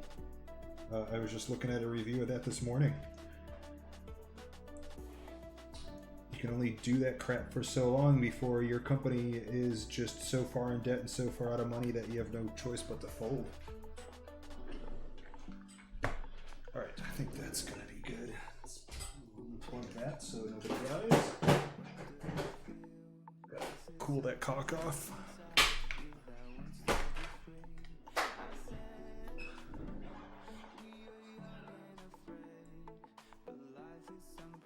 Hey, Trash Bag's back. What's up, man? Thoughts and players for Harley Davidson could be sent to my fund to buy one. Because I actually, believe it or not, want an XS 1200. Hey, Vegray, what's up, man? Good to see you. Wow, all my friends are showing up. What a good time. Is the trick to start later? Or what's good for you guys? Is it evening streams, like where it's at?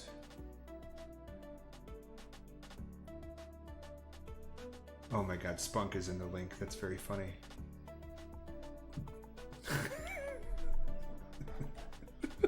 Who is...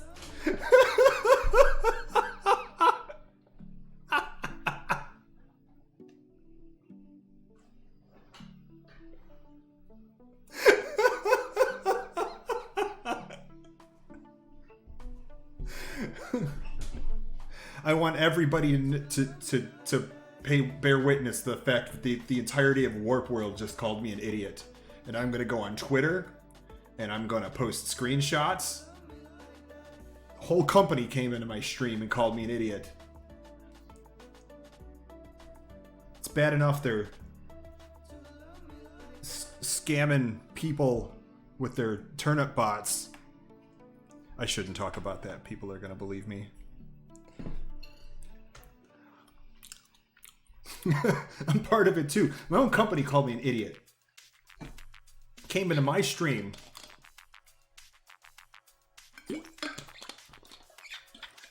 Bearcat Girl, I think this is your fault. You summoned the Jakku by posting clips of my stream in his Discord.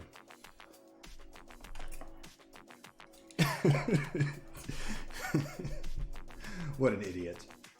All right, we're back up. We're back up and running.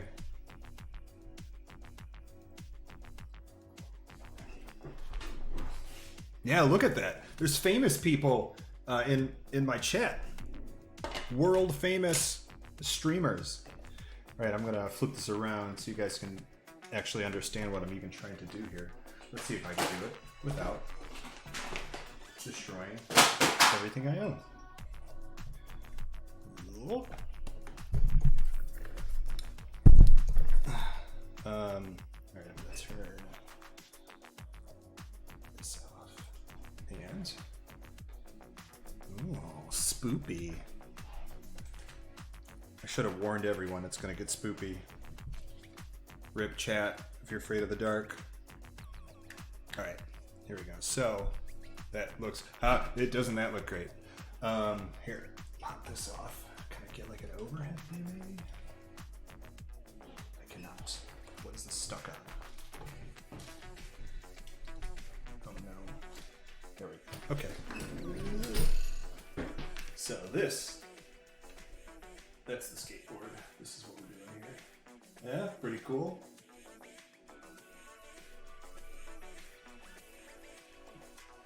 Let me turn the light on.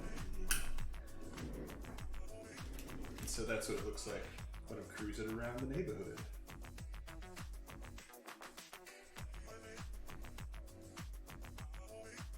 And so now I'm going to show you kids how to program it to do that in the first place. Or however you would like.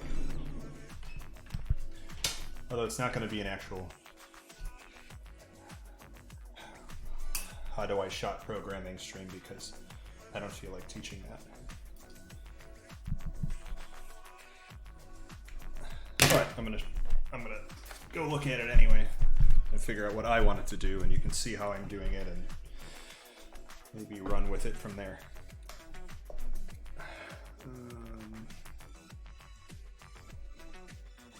I am gonna need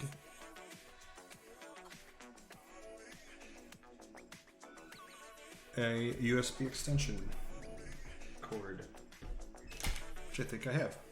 Back in a sec.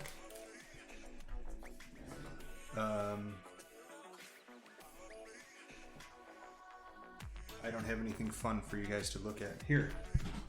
While I go find a USB extension cord, marvel at this guitar speaker that I built into a pack of cigarettes.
Hi kids, I'm back and I got a USB extension.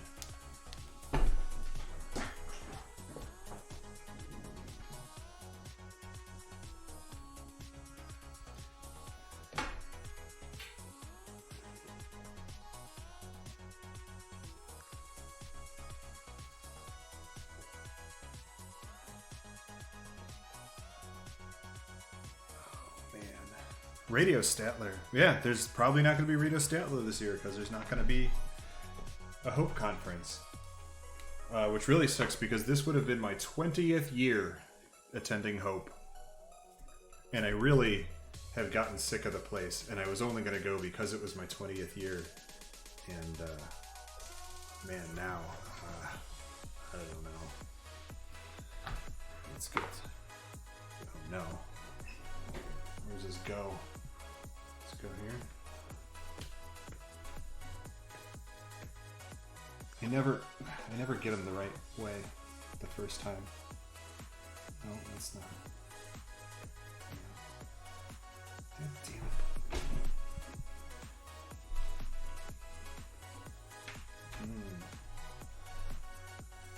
I'm actually out of USB. Oh, I think I don't need this one. Hang on. Alright, I'm gonna unplug this. If the stream goes dead, it's Jakku's fault.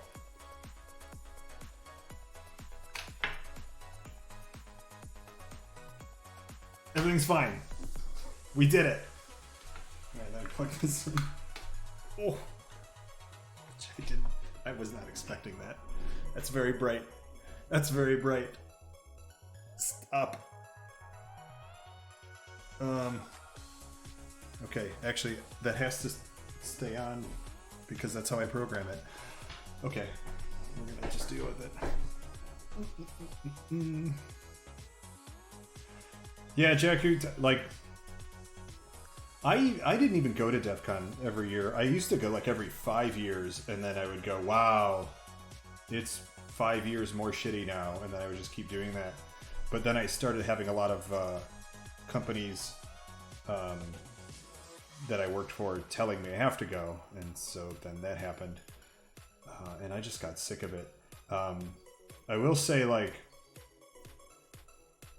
being able to hang out with the Spider Labs, all you ex-Spider Labs guys who just like sit in your hotel rooms all the time, like that was definitely the most fun I have at DEF CON, is the not being at DEF CON part. And the shenanigans, of course. Guys, Jakku tried to go to Nick Cage's house last year.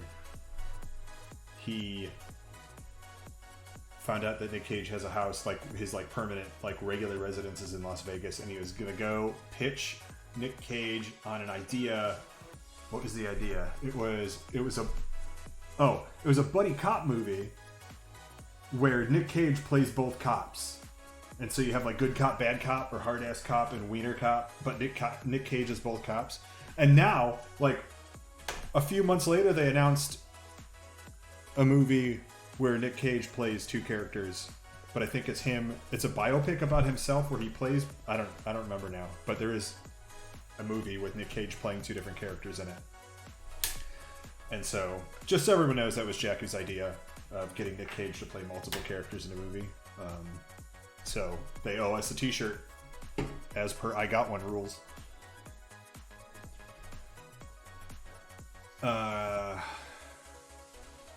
Bearcat Girl, maybe because it didn't happen, like we didn't actually get around to it, but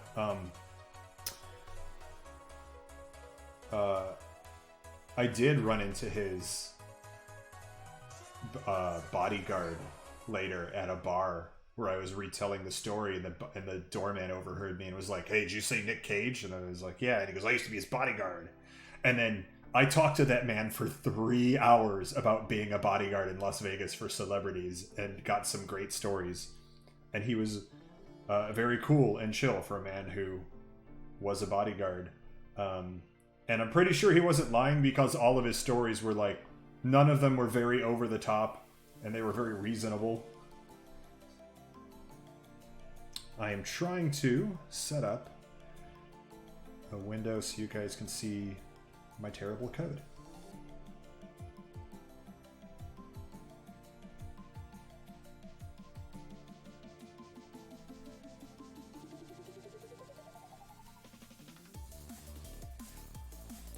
Yeah, Cool Acid. How do you feel about DEF CON?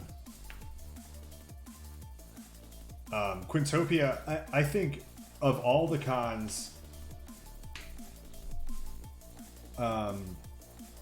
yeah, make him tell that story on stream, Bearcat Girl. Of all the cons, like SGDQ, the GDQs in general are the best candidates for remote, for being a remote, like a virtual con. The other half of that, of course, is that then you're just watching the people streaming who you always watch streaming anyway. So it's like, at that point, is it almost not a con?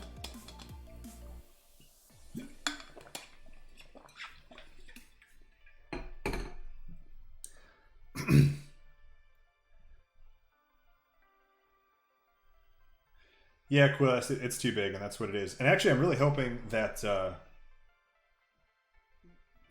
this COVID thing makes all the cons shrink again, because old DEF CON, whenever someone goes to DEF CON for their first time, I always think it's funny because I tell them, like, hey, if it's all, whenever your first DEF CON was, that's the best DEF CON will ever be. It's always going to get shittier. So now that you've been here once, you will always be able to say, man, DEF CON used to be awesome. So always go once so you know how awesome it used to be. But my first one was 8 or 9, and that was 2001 or 2000 at the Alexis Park. If you remember,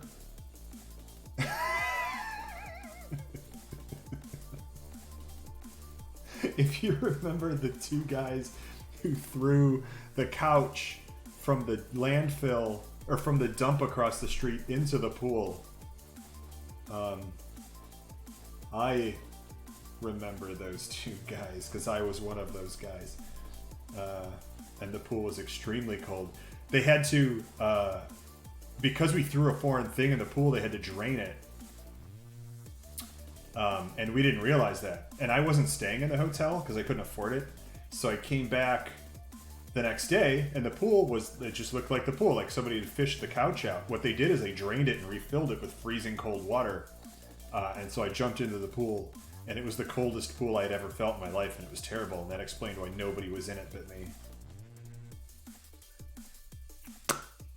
Yeah, alright, where's my Arduino? Alright, so I was playing with this earlier, and this had been crashing constantly, so get ready for that. Let's get excited about how often this crashes.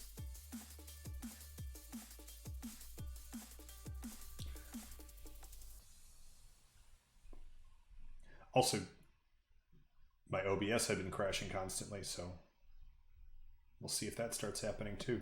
Is this locked up again? Yeah, it just ends there. That's annoying. Okay, there's my little window here. Let me see how I can set this up where I can still chat with you idiots. And add a source.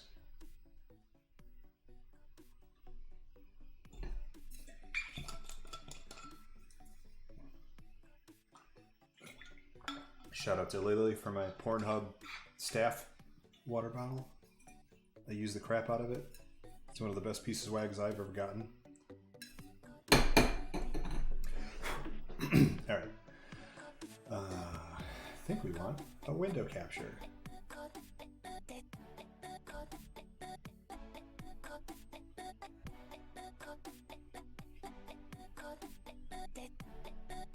No.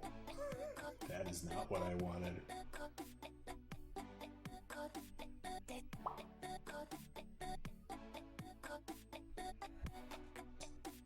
That's very big. Can you read that? Jeez. Let's shrink this down. That's the wrong one.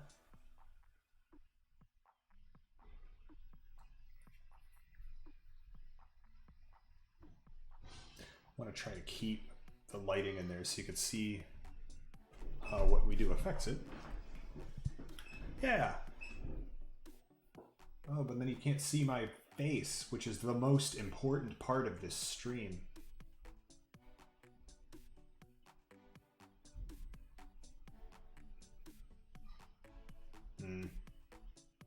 Let's do this.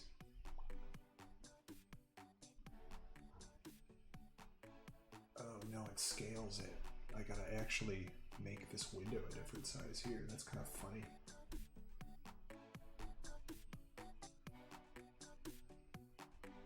Yeah, can you guys read that okay? There you go, look. Oh yeah, that's totally legible. Suck it up. Put your glasses on.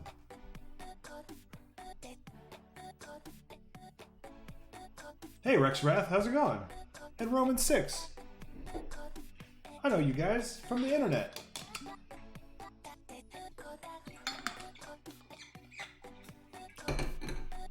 Move the skateboard camera so the lights are above my head. Oh. There's so many moving pieces here. Virtual space is a weird space. I think this is fine. This will be okay.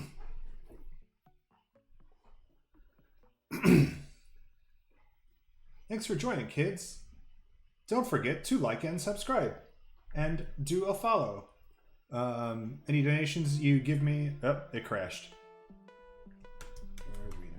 Any donations you throw in here go straight to all of the PPE I'm making and delivering to people who need it at nursing homes, at first responders, etc. I'm not keeping any of the money I get from Twitch. I probably never will. So don't feel weird about throwing me a sub. Also, wow, I'm sorry, I'm trying to reboot this Arduino software and it's taking forever. Told you it kept crashing. It's back again. Let's see if we can make it work. It's probably going to keep doing that, which is awful.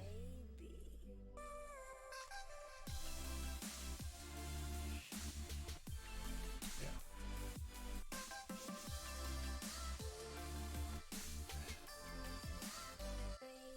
Hey, if we get me partnered, Jacko and I might rent a steamroller. That's all I'm saying about that. But also we might do it anyway. Yeah, that crashed again. Wow, what a piece of crap. I am going to blow this software out completely and reinstall it. Should only take a few seconds. Anyway, it looks like you guys are entertaining yourselves now. Hooray.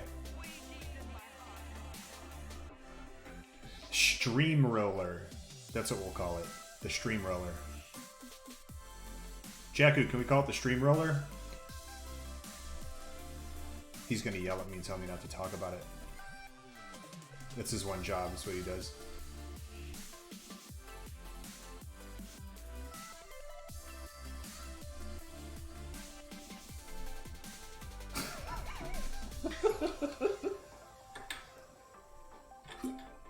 This is why Warp World doesn't have HR. Like, Jakku actively fights against it.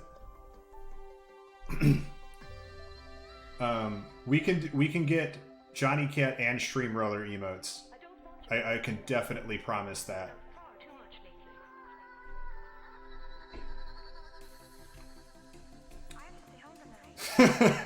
Human Railroader.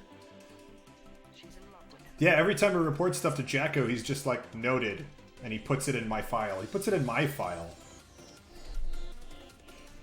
And then he yells at me for sexually harassing myself, which is valid, but, like, priorities, Jakku.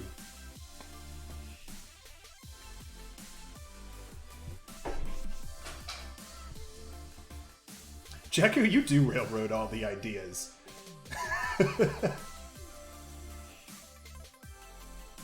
Even when you have stuff where you're like, okay, you guys work on this, or you guys run with this, and then I'll come back and be like, hey, okay, what if we do this with it? And you're like, no.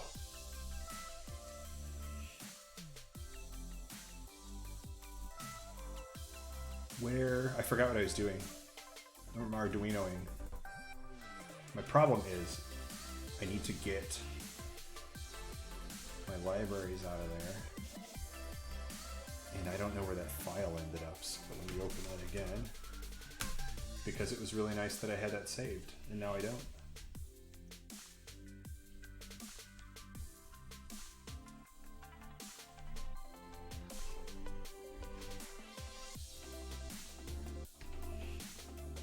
broke it all.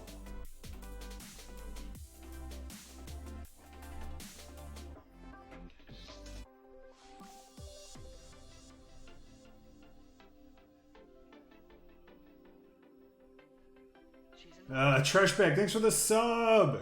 You finally did it. Getting your money's worth. Yeah, Jakku does do everything at 4 and 5 in the morning, but like that's his own fault.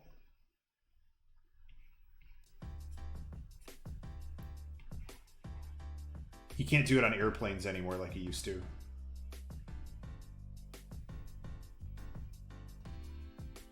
You know what he used to do at 5 in the morning was play Final Fantasy 11.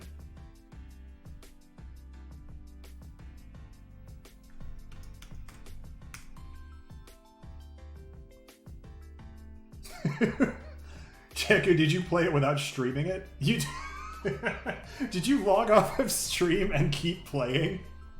Why would you do that?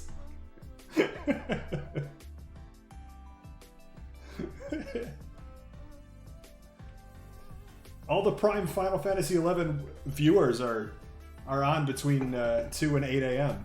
You know this. Okay, I gotta get this file out of here.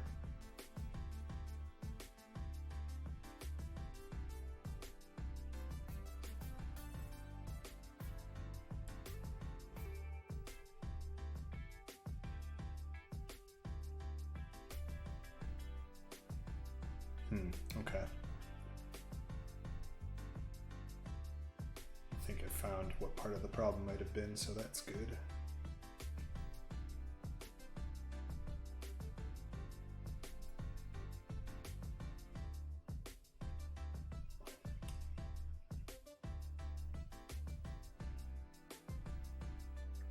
I got some jazzy picks in this lineup.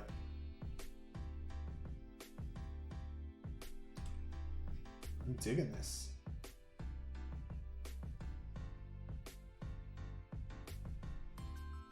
Okay. Close it out.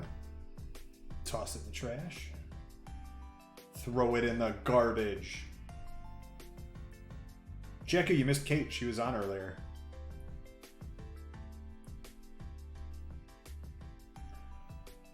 Oh man. I hate when I empty the trash and it deletes over 100,000 files, and then I just worry about what I had been storing in there as like, oh, it's in the trash, it's fine, I'll get it out later if I need it, and now it's definitely gone. It's like when you close Chrome and it has like over 1,000 tabs open, and there's no way you could check all those tabs. What have I done? What have we all done?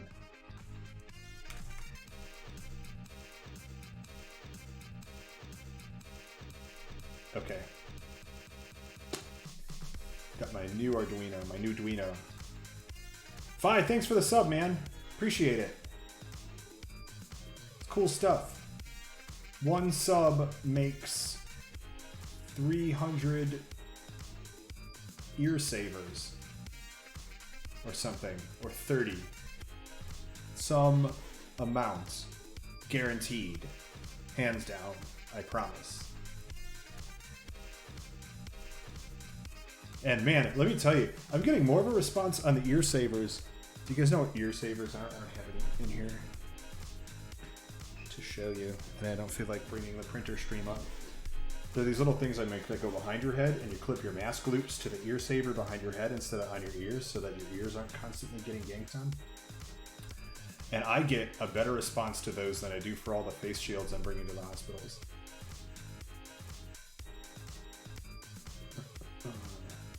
Quintopia, did Jakku sub? I didn't see that.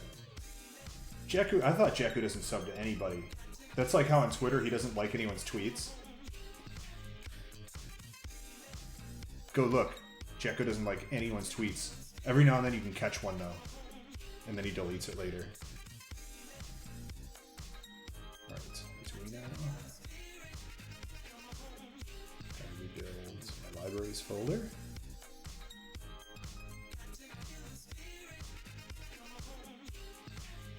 And I have a folder on my desktop that is all screenshots of tweets that Jakku has liked, so I can use them against him when he runs for mayor of Chicago.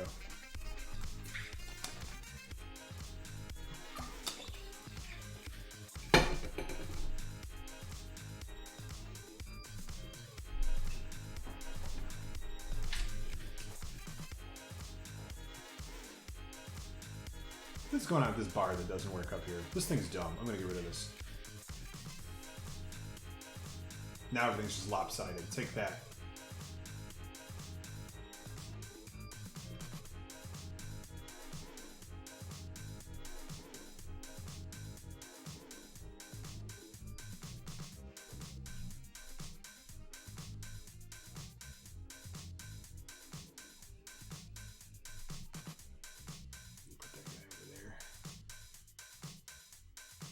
See what I'm doing. Hope that looks okay.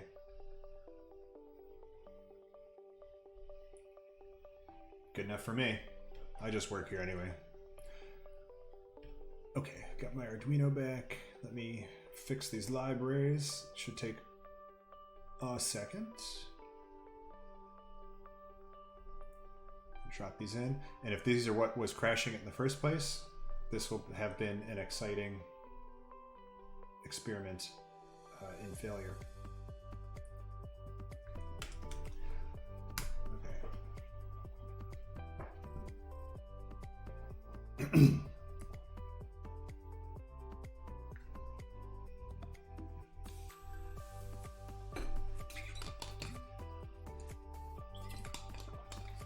Yeah, I don't know why alerts aren't working. I was playing with it the other day and let me test this.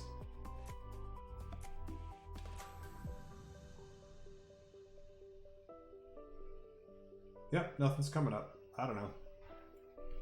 That's future Johnny problem.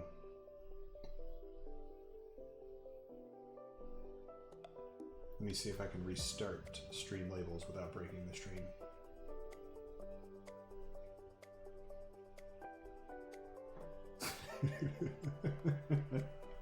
Yeah, Consopia.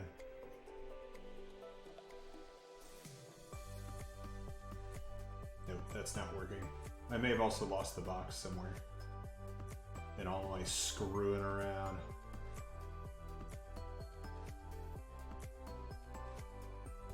But whatever, we're getting off topic here. Let's get this Arduino window back in here. First, open.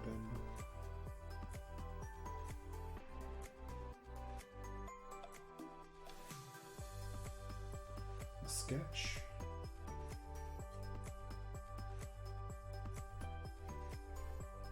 Oh, good. I thought it was going to yell at me for all the stuff being missing, but no, it appears to be happy. Get the window back.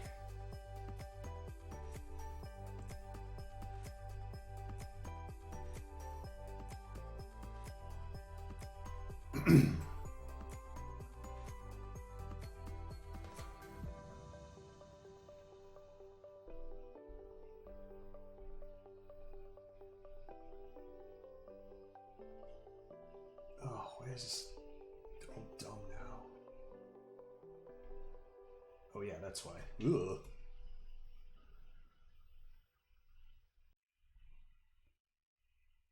There we go. Except it still crashed, so I wonder if it's the window capture that is crashing it.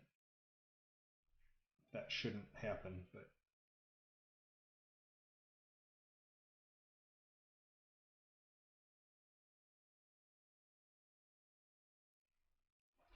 like that this definitely crashed. Okay. I'll leave this where it is and see if that helps. So what we're dealing with here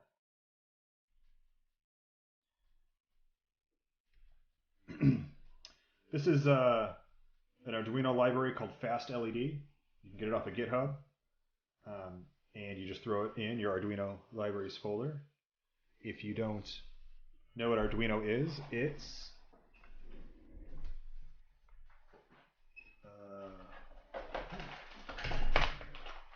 What do you got? It's a tiny, tiny, tiny computer, effectively. This is actually here. This is one of them, and that's it. It's got a processor, memory, all the good stuff in there. You give it some power, you give it a program, and it just runs it. And it's got a bunch of little pins on it that you can connect to all kinds of electronics to make it do all kinds of things, but you got to write code to tell those electronics what to do. And one of the main purposes behind the whole Arduino project was to teach people about programming electromechanical things in a very easy way. Like it's a great starter platform if you don't know anything about programming or anything like that. It's a great first place to be. Come on. Okay, anyway. Don't like the looks of that. Is that doing something or is that doing nothing? And they get weird if they don't get enough power too. Let's see if I can get some juice from somewhere else. Where's my battery? Brushes. Nope.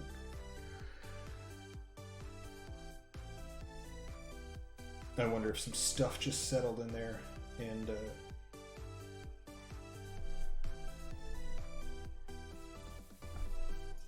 gonna leave it off for a bit. Anyway, yeah, you can see in this window here. This is the program that's running inside of there that tells it what to do. And this fast LED library is really easy to understand. You don't need to really know much about C as a programming language. I mean, it's all labeled and commented enough that you could guess your way through it and get it running. So in here, and actually I should count those up. LED pin 5 is where you enter which pin on the Arduino board you connected the LED's data wire to. This is not a great example of one. Let's see if I got a better one here.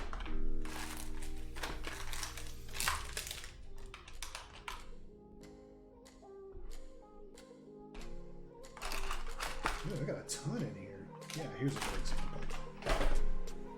So this one here, all of those pins on either side of the board, for the most part, are pins that you can connect electromechanical or just electronic stuff, wires to have information or even just voltage sent to. But you have to tell the Arduino to do that. And so, hey Window Hero, what's up?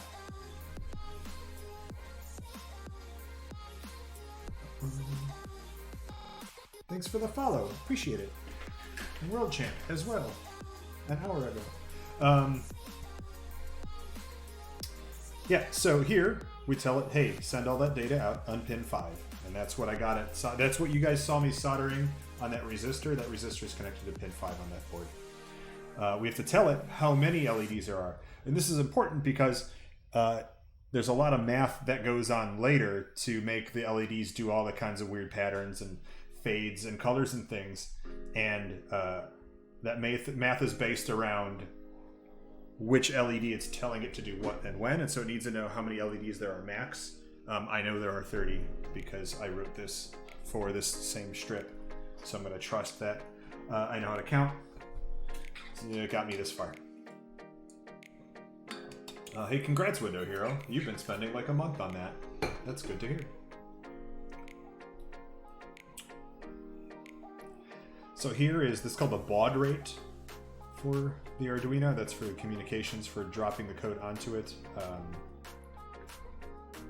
No, this is for the actual communications with the LEDs. This is how fast it can send data to the LEDs. I just leave it as this, and it seems to work fine. You can set your brightness here. In fact, that's something I might turn down. Let me try like 150.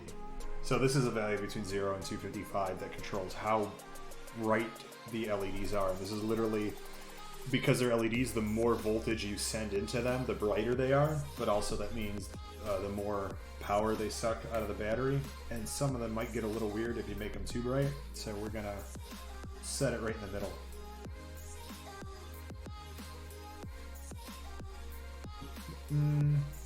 But anyway,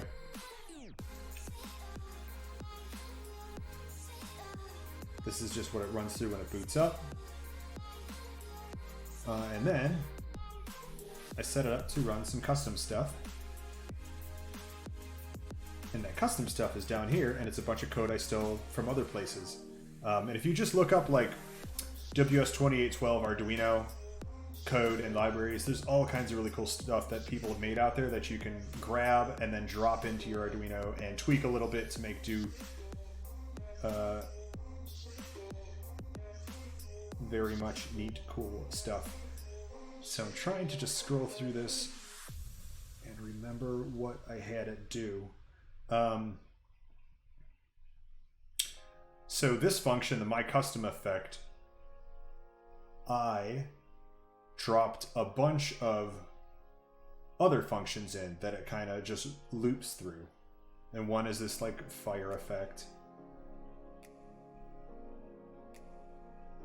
Oh no, this actually does a whole bunch of effects inside of it.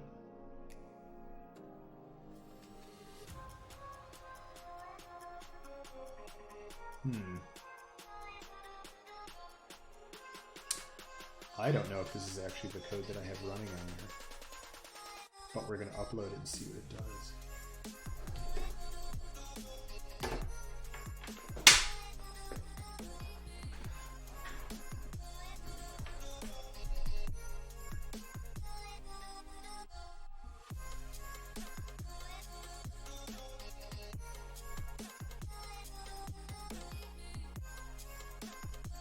Window here, it's all digital.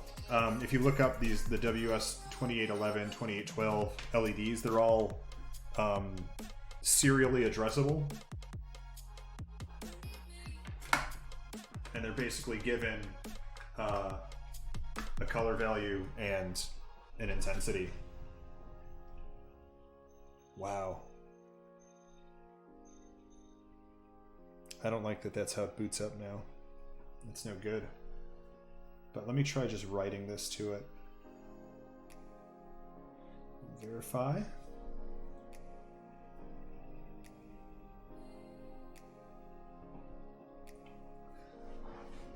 Compiling. Done. Looks good.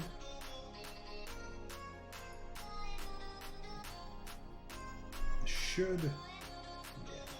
So one of the really annoying things about Arduino is actually getting it to talk to the board you have connected can get weird sometimes, and you have to set, and you guys can't see what I'm doing here, but you have to tell it what kind of Arduino board you have, and then you have to tell it how to find it, and that changes often every time you plug it in.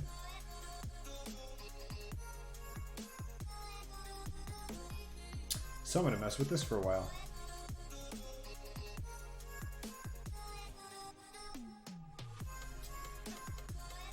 And I thought that this one I put in here could have a signal sent to it to reboot, because you can only program it right when it boots up.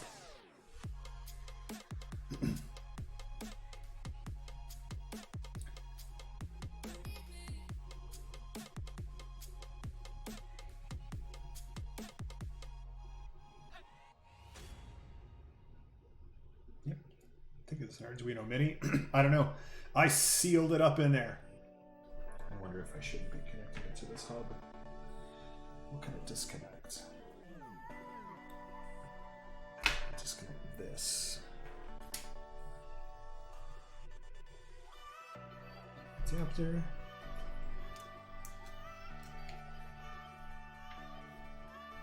I hope this is a USB data cable too. That's, I mean, I know the one I have on the skateboard is, but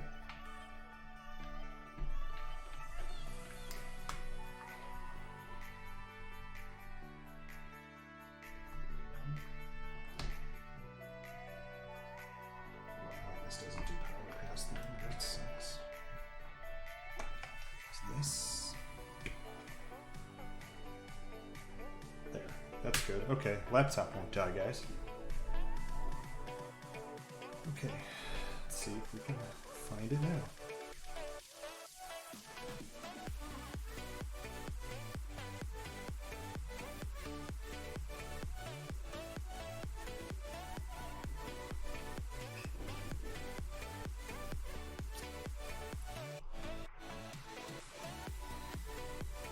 Please select the port to obtain board info, but it's not showing up in the ports. So I'm gonna restart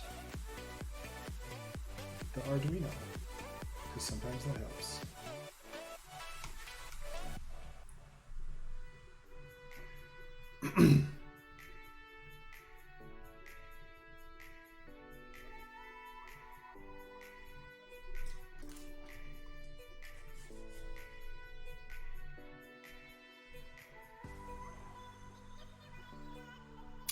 This is taking forever.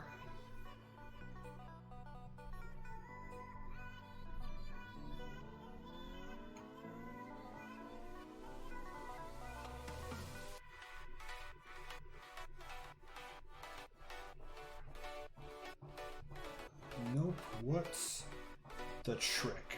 Now I have to remember the trick.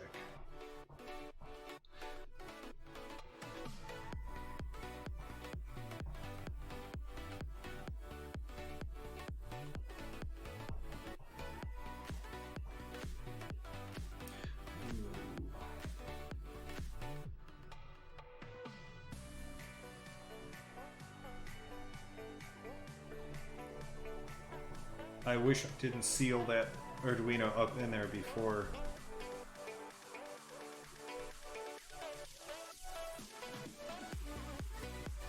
Doing this.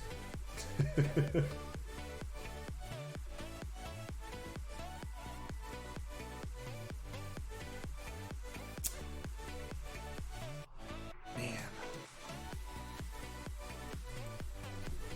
So don't like the color it is here. But it's doing something.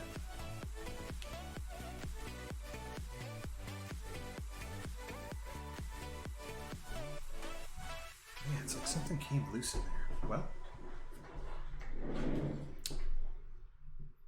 See if we can fix that. I'm really frustrated with this damn skateboard. Back to work.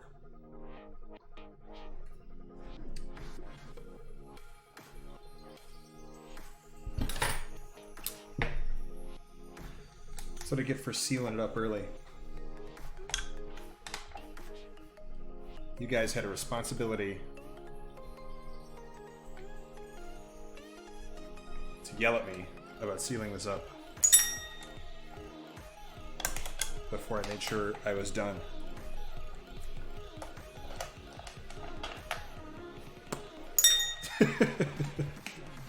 Way to go. Bearcat Girl was. I blame her.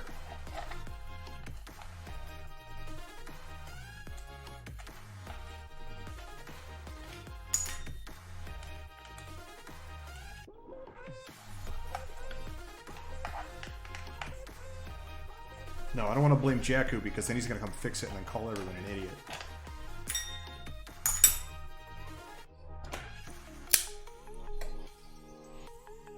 And I would rather have it eventually fixed and not be an idiot. Ugh. Man, I really did a number on this.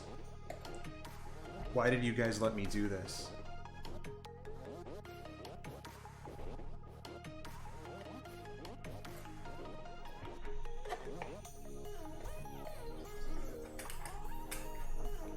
Quintopia, you taking off? See a gamer? Yeah. All Cock discussions are always open and welcome. It's a big topic. There's a lot to discuss there. Something for everyone. Oh, it's industrial. Hot glue. Hot cock. Get out of there. Oh. When your cock's too thick, it can be hard to get out. Told you guys. What do we got going on here?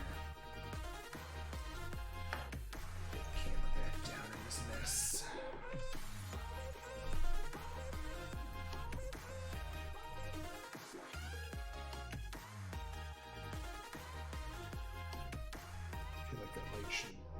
shouldn't be on, but hey, who knows? Let's see what it does.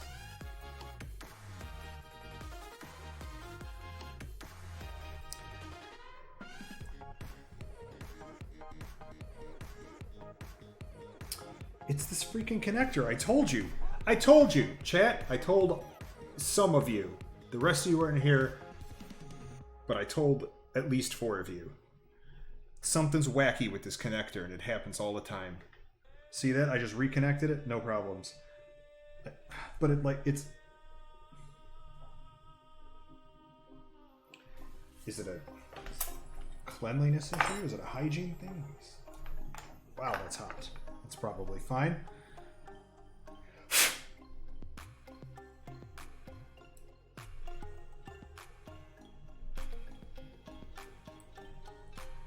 This is, in fact, a dental pick.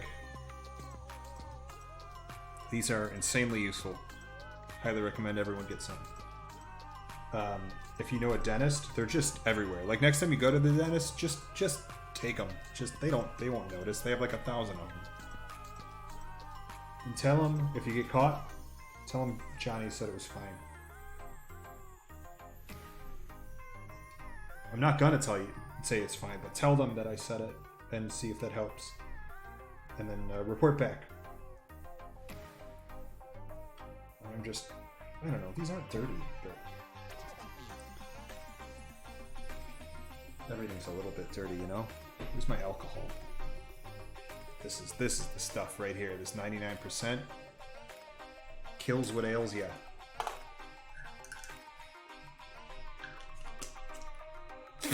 Oh, that burns. Don't put it in your mouth, kids.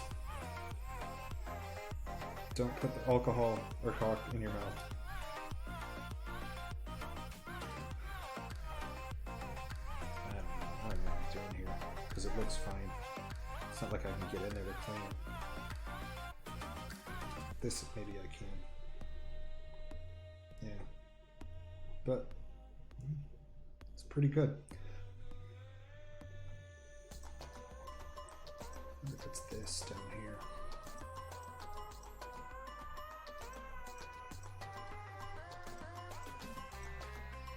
I mean, I could. I hesitate to seal this together because that's it. That's permanent.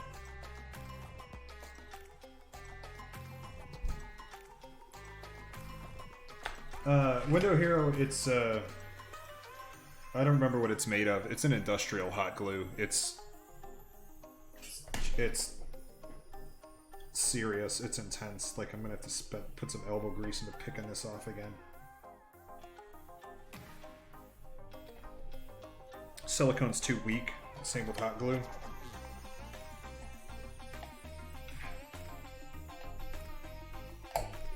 And, I mean, honestly, the silicone's fine for what I was doing here. It's just, it sucked for holding this down.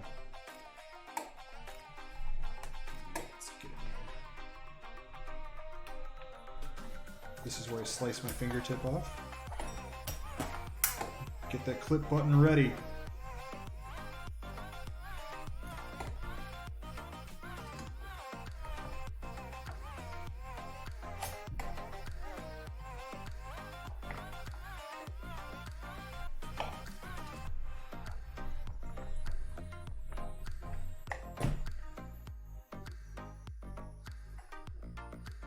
It's like filleting a fish.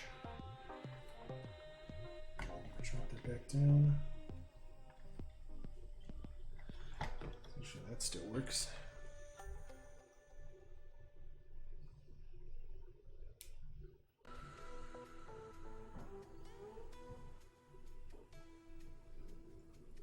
Yeah, this stuff melts at, what did I have to set this at?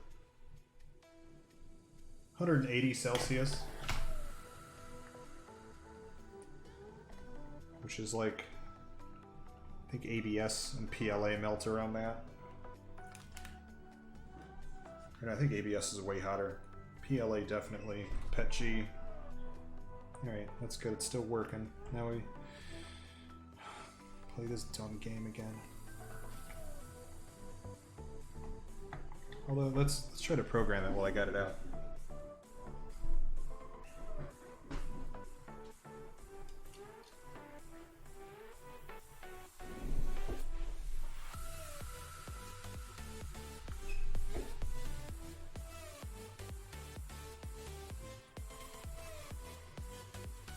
Oh, cool. Hey, neat. I like that it does that. All right.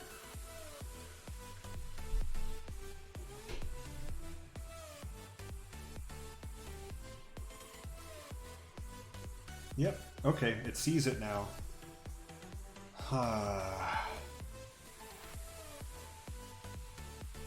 And that's weird that it sees it now. And I'm trying to think of what that means. Maybe something just shorting it out from that weird connector. Like, that shouldn't cause that.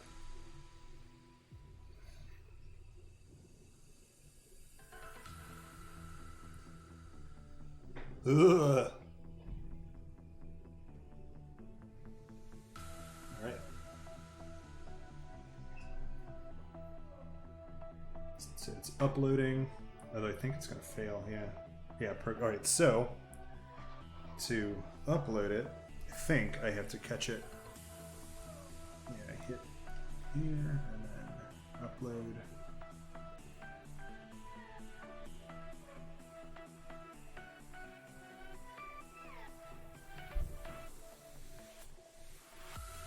I think I have the wrong programmer set now. Step at a time. And this is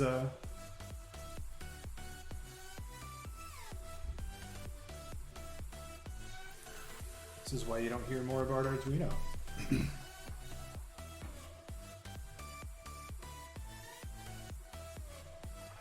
figure out what this is. That's an Arduino Pro Mini.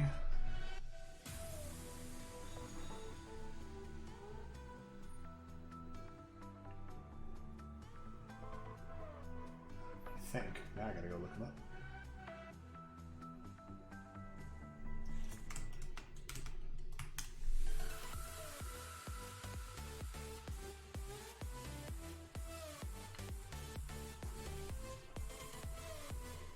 Guys like that padding? That's what all that is. Literally I put that in there to just like give shock absorption while it's crammed inside this control system. Yeah, so this one doesn't have a reset button for programming. It should just reset on its own when the signal comes down, but I have to figure out how to tell the program to do that because I haven't done this in a long time. I forgot it.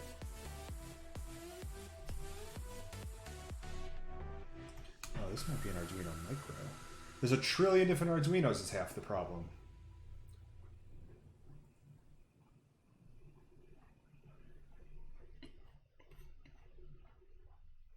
Yeah, Arduino predominantly was used it's used in educational centers.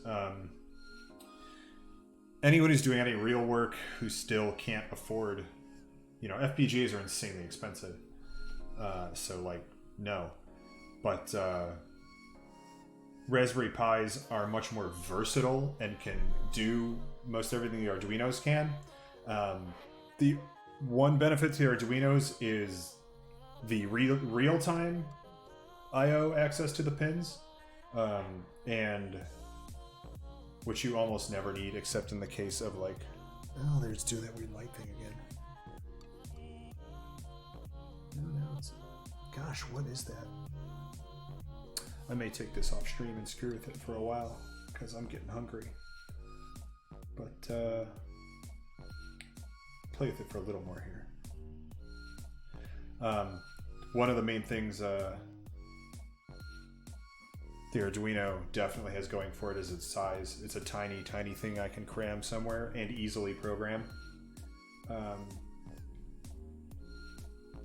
am not going to go write FPGA code for a stupid LEG project when I can just drop in an Arduino library.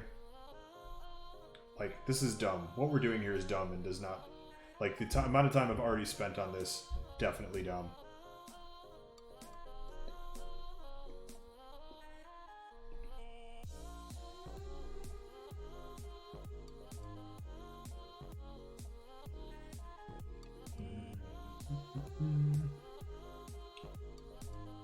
Gosh, I don't know which Arduino this is.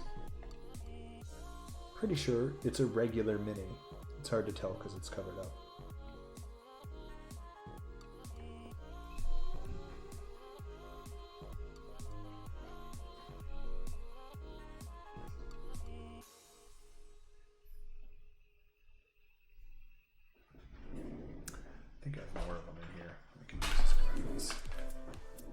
so many of these things. This is also why I use Arduinos. I literally have just piles of them. Like, just use them. They're cheap. These are a couple of bucks. What does it look like? Looks like none of these. Awesome. That's a really cool thing to have happened. Too long.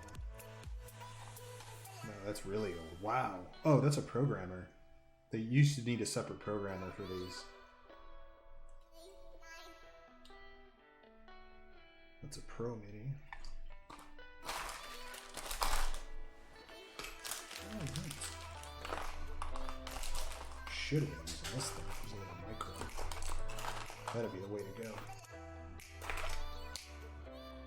Oh, I got a bunch of those. Oh man, I've been looking for this. This is my Pi Zero.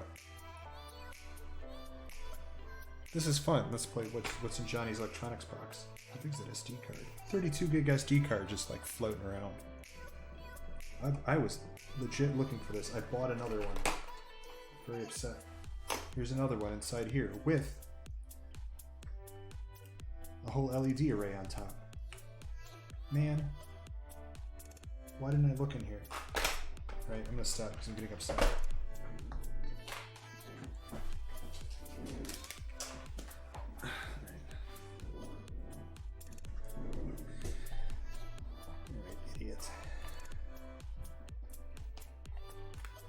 Ooh, broken again. Okay.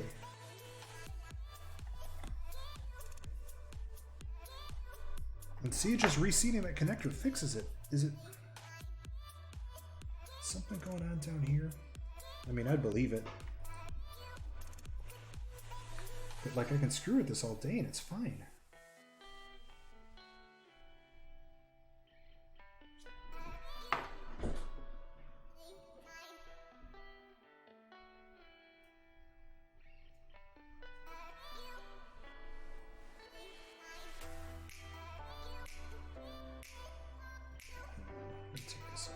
This doesn't really need to be there. It might just be overheating. It's getting really hot. It'd be funny if that's what's been causing all this whole time. But there we go. Pro Micro. Oh, you guys can't see this. Why is this window up? There. So, it's a Pro Micro.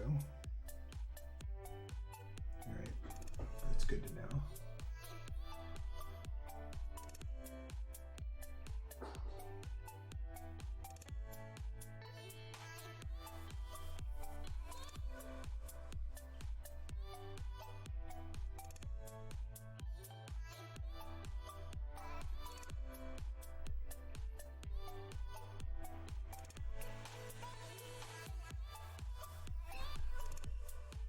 It's blinking. It's doing something. It's thinking about it. Nope. Programmer not responding.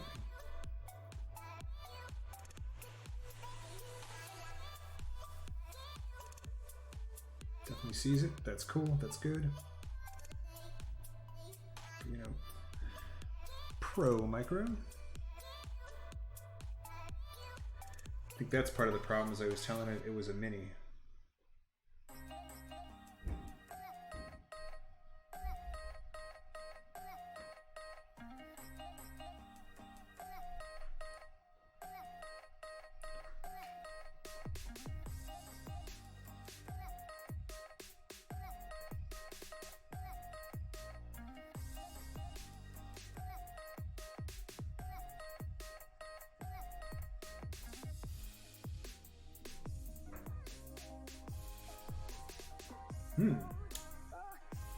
That's a new one.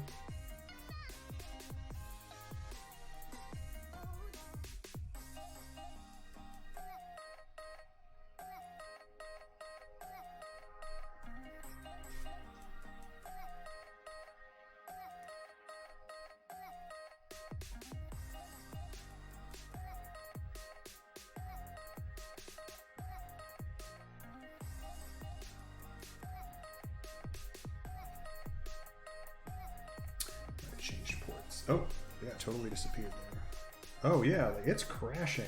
So, alright, good. Good to know that that's at least what's happening. It's a software problem. Like the board just dies out. Wow, or is it overheating?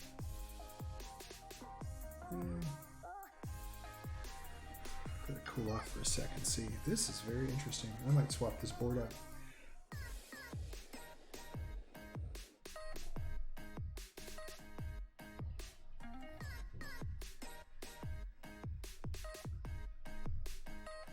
Oh, USB ports.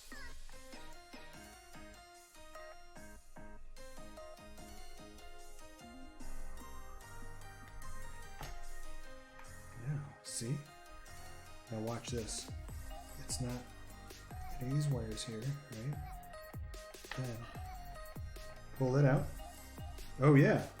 Comes right up as soon as I disconnect it. Something down here. Like there's nothing going on down here either though. It just hates this LED strip. And I mean it's very possible this thing got damaged somewhere. Or just dirty, but let's clean off the exposed bits at least, but it should be fine. Disconnect the power. I don't know. I'm not liking this. This is all a bad idea. Yeah, no contacts like are at all at risk of touching each other. I wonder if there's just a crack in here somewhere that screws it up.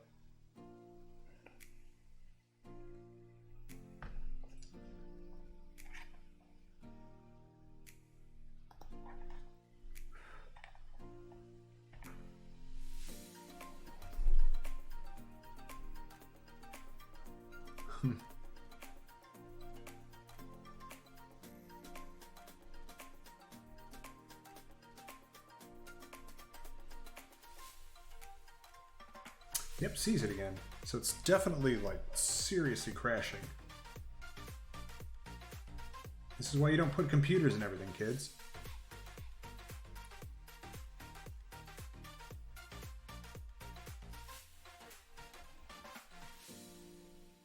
Your blinking's good.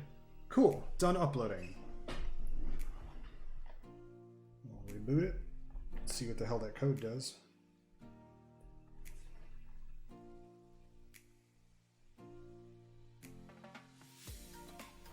You know what? I think that code that I put on there was for something else that I made. You count how many LEDs we got. 2, 3, 4, 5, 6, 7, 8, 9,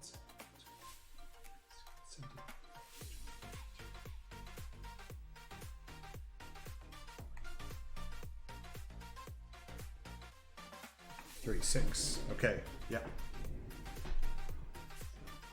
So we got number of LEDs, 36. Also don't know if that's the right pin. No, that looks like pin 2 to me. Yep, that's a 2. Okay. So I put the wrongest code on here.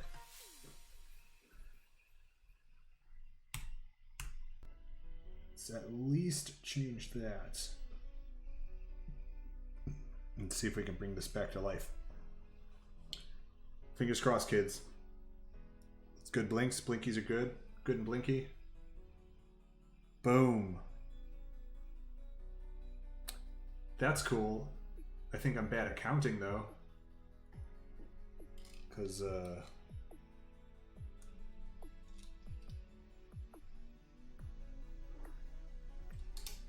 it's not going all the way down.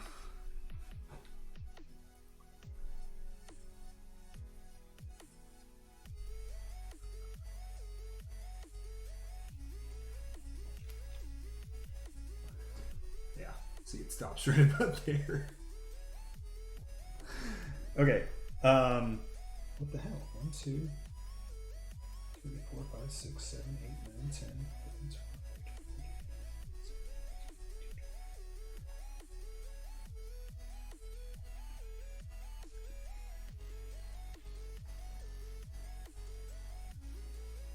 14, 46. 46. Why didn't anyone tell me that? You could see it right there. Boom. Throw it in there. This should do it. Blinky blinks. Good blinky blinks. All the way down. That's what I wanted.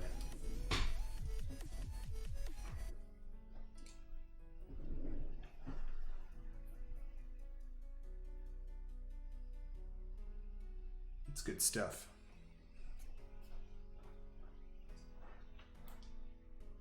Pretty cool. Hard to tell what's going on up front, but yeah. So this is...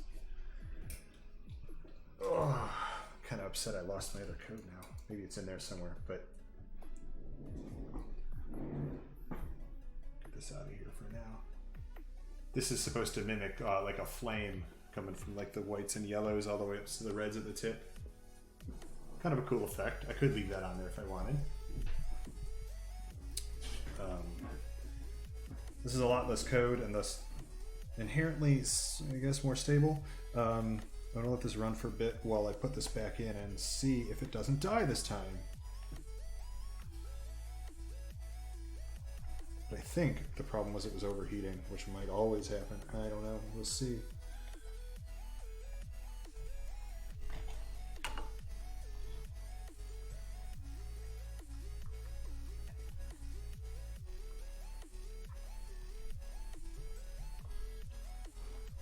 I hate this part.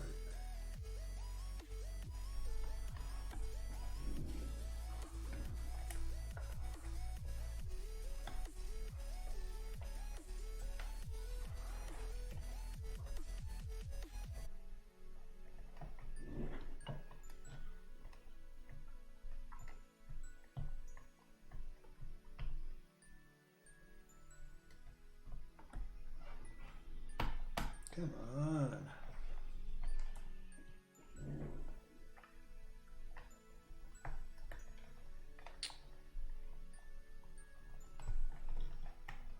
Oof, that's bad.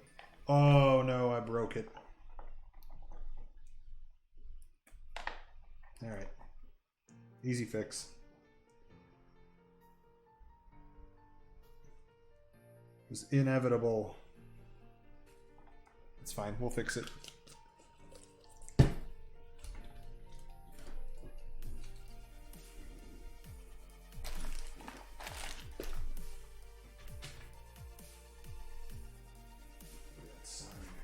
I get to get this thing out again, which is like my favorite.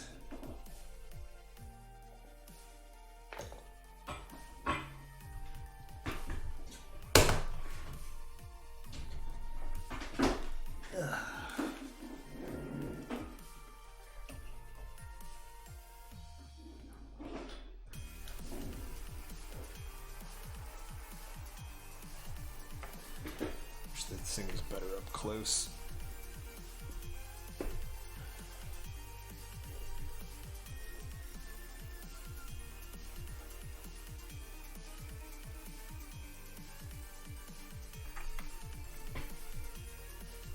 Love this thing. Watch it go.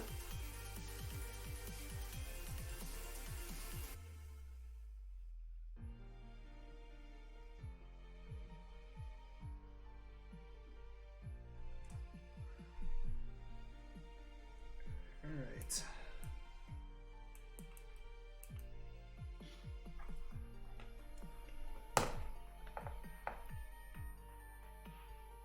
Strings.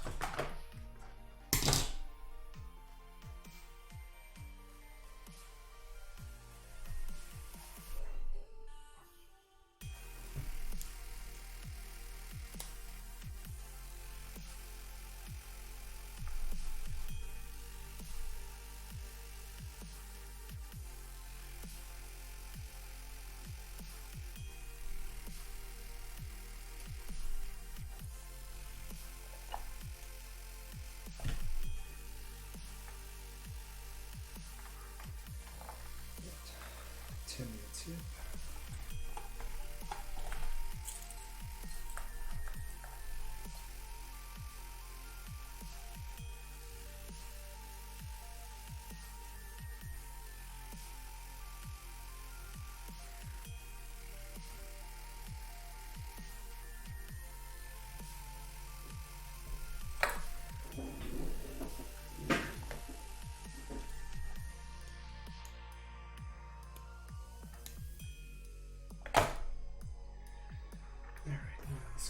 go back in here.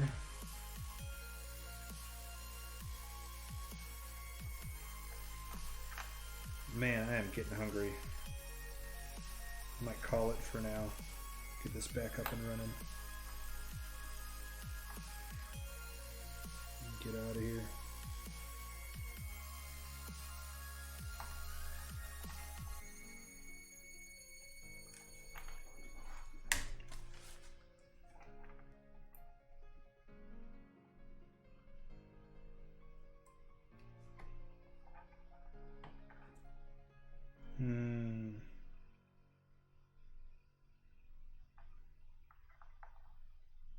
There we go. Get it right in there.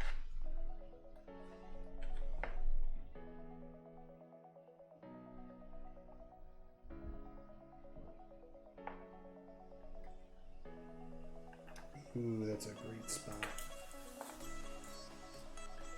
Right on that capacitor leg.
Yep, cool, that did it. That's good. Ugh.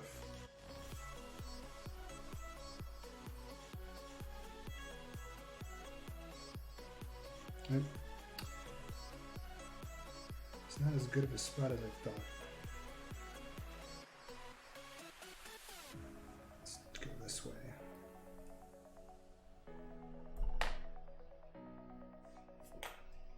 That glob off of there.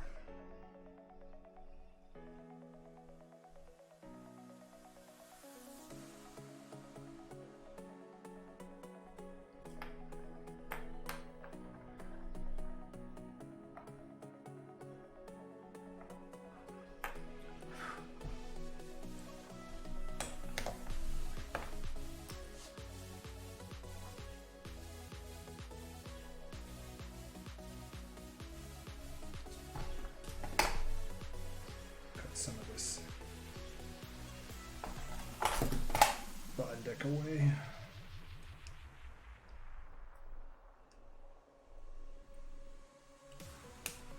There we go. Yeah. Yes. That's what I'm talking about.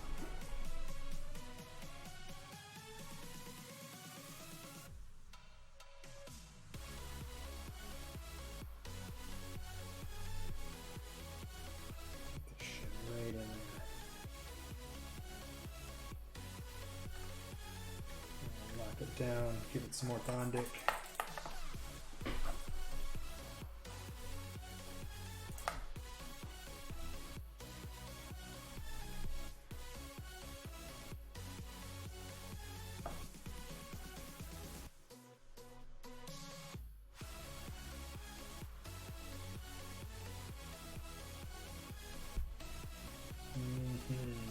Here we go, good stuff. Looks all right.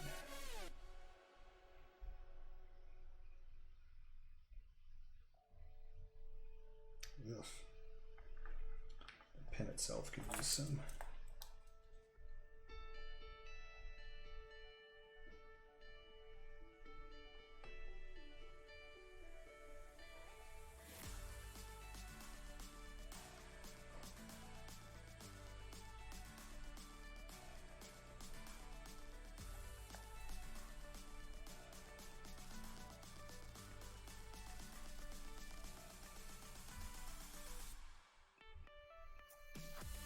could have been part of the problem too. That's a barely grounded ground pin.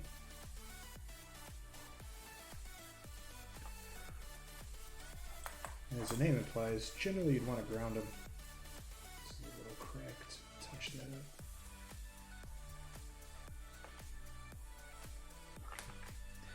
Alright, shut that down. Get some of this. Is good. This is really good.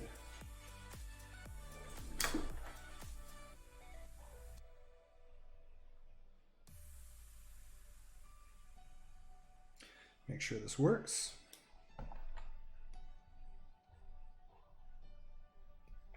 Ooh, there you go. Right out of the gate. All right.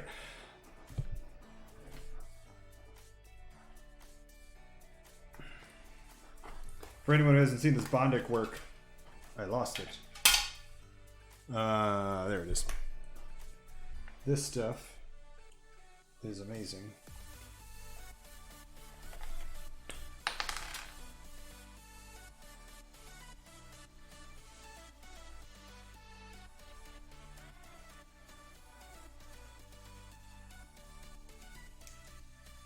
Boom. This is never coming off. I'll have to throw this away if I ever gotta take it out.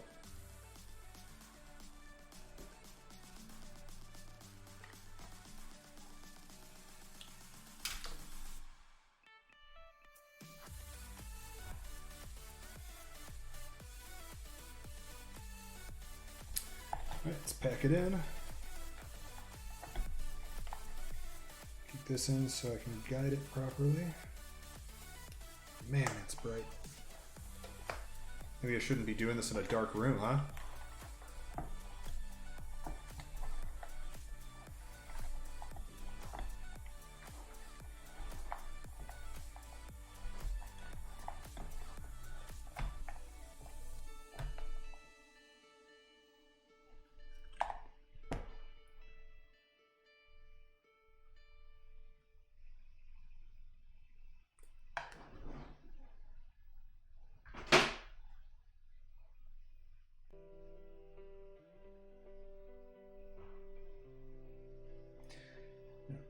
Still gonna add some more there. Yeah, trash bag, that's the whole problem. I gotta plug this in again and blind myself. Still working, good. Alright, I'm gonna just wreck these with Bondic. Nobody's coming back from this. They're gonna sing songs of this day. Ballads will be written.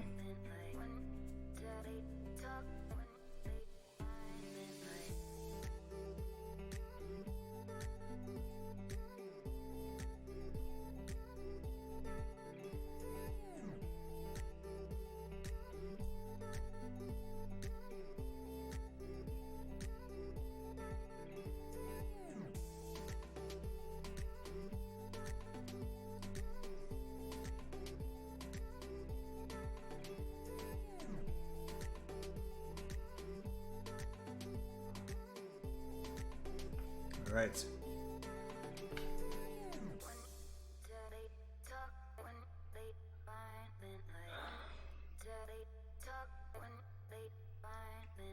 All right. Oh, that stuff's good. Okay.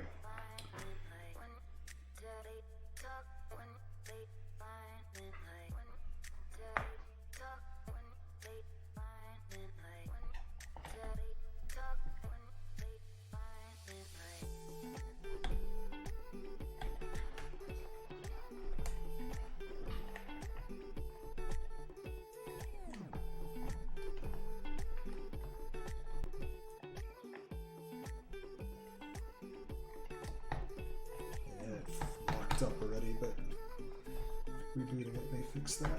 Let's just make sure.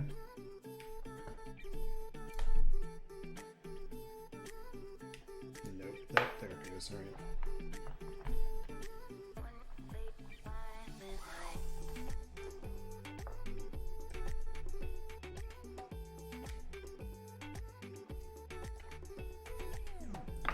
function on something I don't like.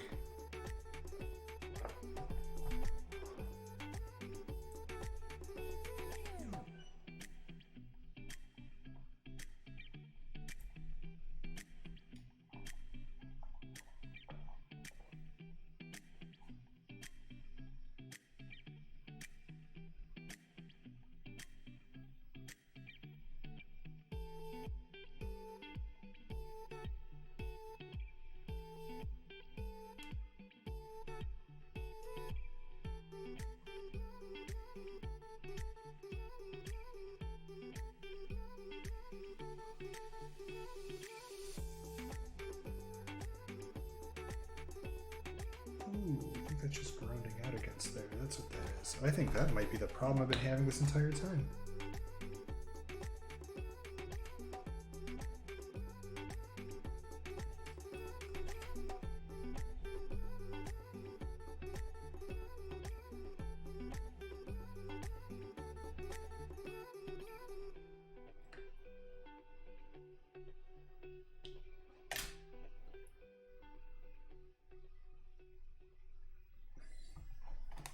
Okay.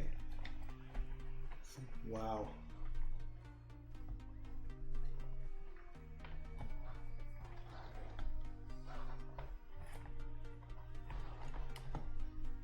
Oh, nope, still doing it.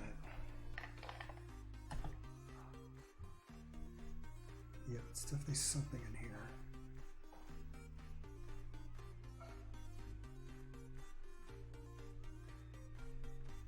Something with the data pin. Oh.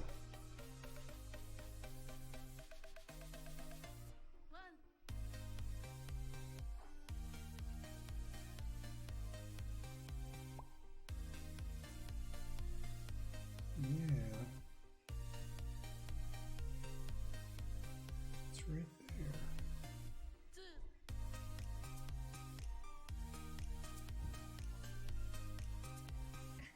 See if we can move this way.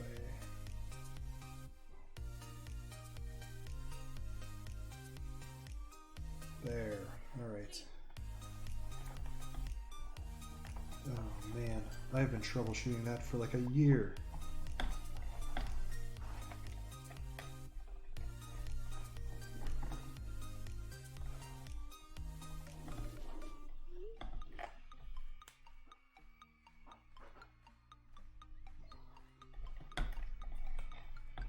Oops. Oh no. Oh, we broke this one now. From all the screwing around. Ugh. What a pain in the ass.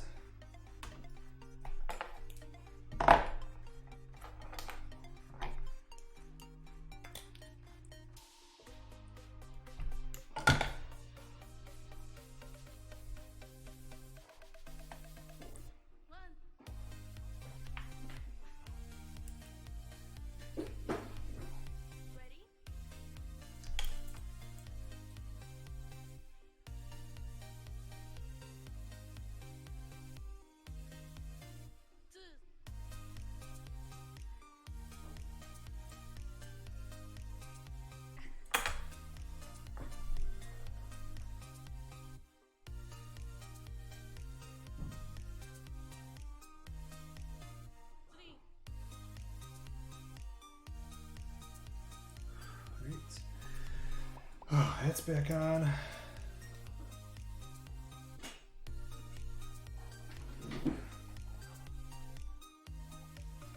Bondic.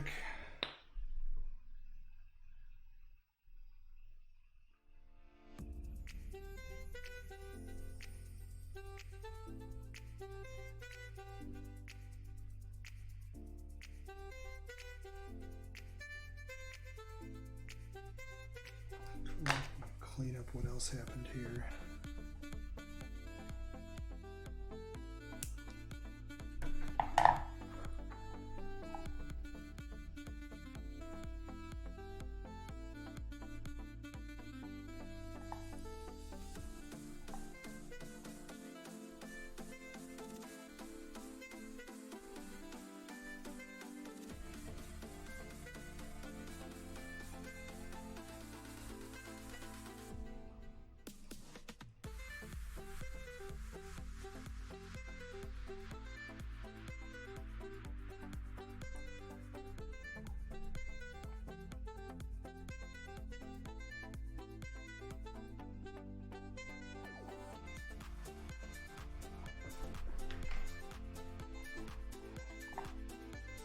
All right. I'm getting really good at this. Boom. Back in action. All right.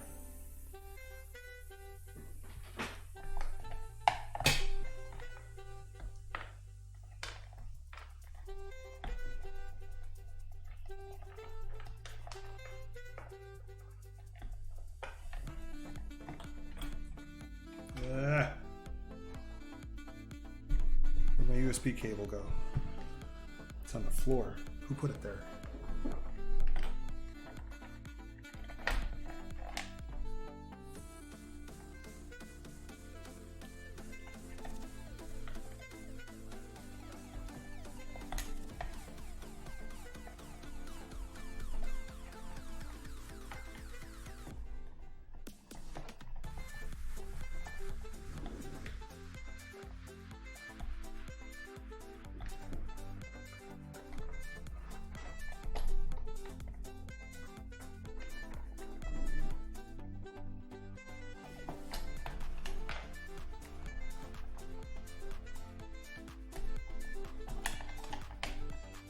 Kids, that's gonna do it.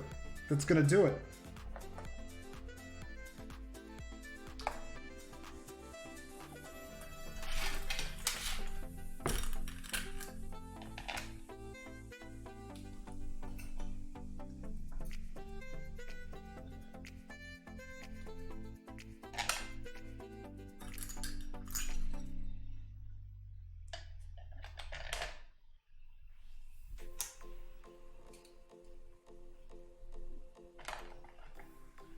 Maybe. We'll find out.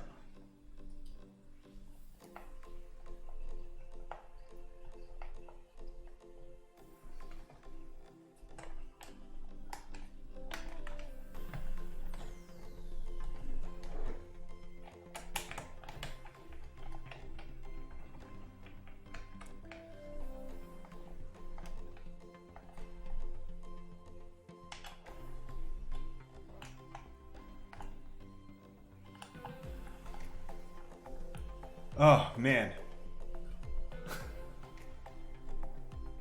Trash bag, you're still watching. That's good. Bet you're as excited as I am. You've been here the whole time. So what's important here is that I found the one problem that I've been troubleshooting for like a year. And it was that the part of the resistor that solders onto the part where it gets the soldering iron keeps bugging me. Oops. Boot it up. Yeah, cool. All right. So the resistor gets soldered to the Arduino. When it gets smashed down really hard, it would make contact with another point on the board, and that's what was messing it up. So. Cool. I'm gonna take care of cleaning this up and reprogramming it later, but we did it. Oh, that's right. You joined late. So anyway, yeah, we did it. You and I get to be excited. I'm gonna call it a day because I need some dinner, but I'll come back later and clean this up and post some vids of me skating around on it. Thanks a lot, everyone, for joining. It's great to see you guys. Thanks to everyone who subscribed. Everyone who came in, Lily Quintopia, Phi Gray, good to see you, man. Window here even came in. I know him from the Hack This Billboard challenge last year. Sexy Rex. Oh man, wow. Even Jakku stopped in. Famous streamers on my stream. Bearcat Girl, of course. Bearcat Girl all day has been a fan of mine for years. And then Cool Acid, who I've known for probably, I think, 20 years now. So anyway, great seeing all you guys. Thanks for coming into the chat. And we'll see you kids next time. Maybe doing some more electronics repair. I think we're going to be fixing the board for that crane game Jakku and I found. Also, I think I might start streaming some Zelda clone gameplay if you're into that. But I'll catch you all next time.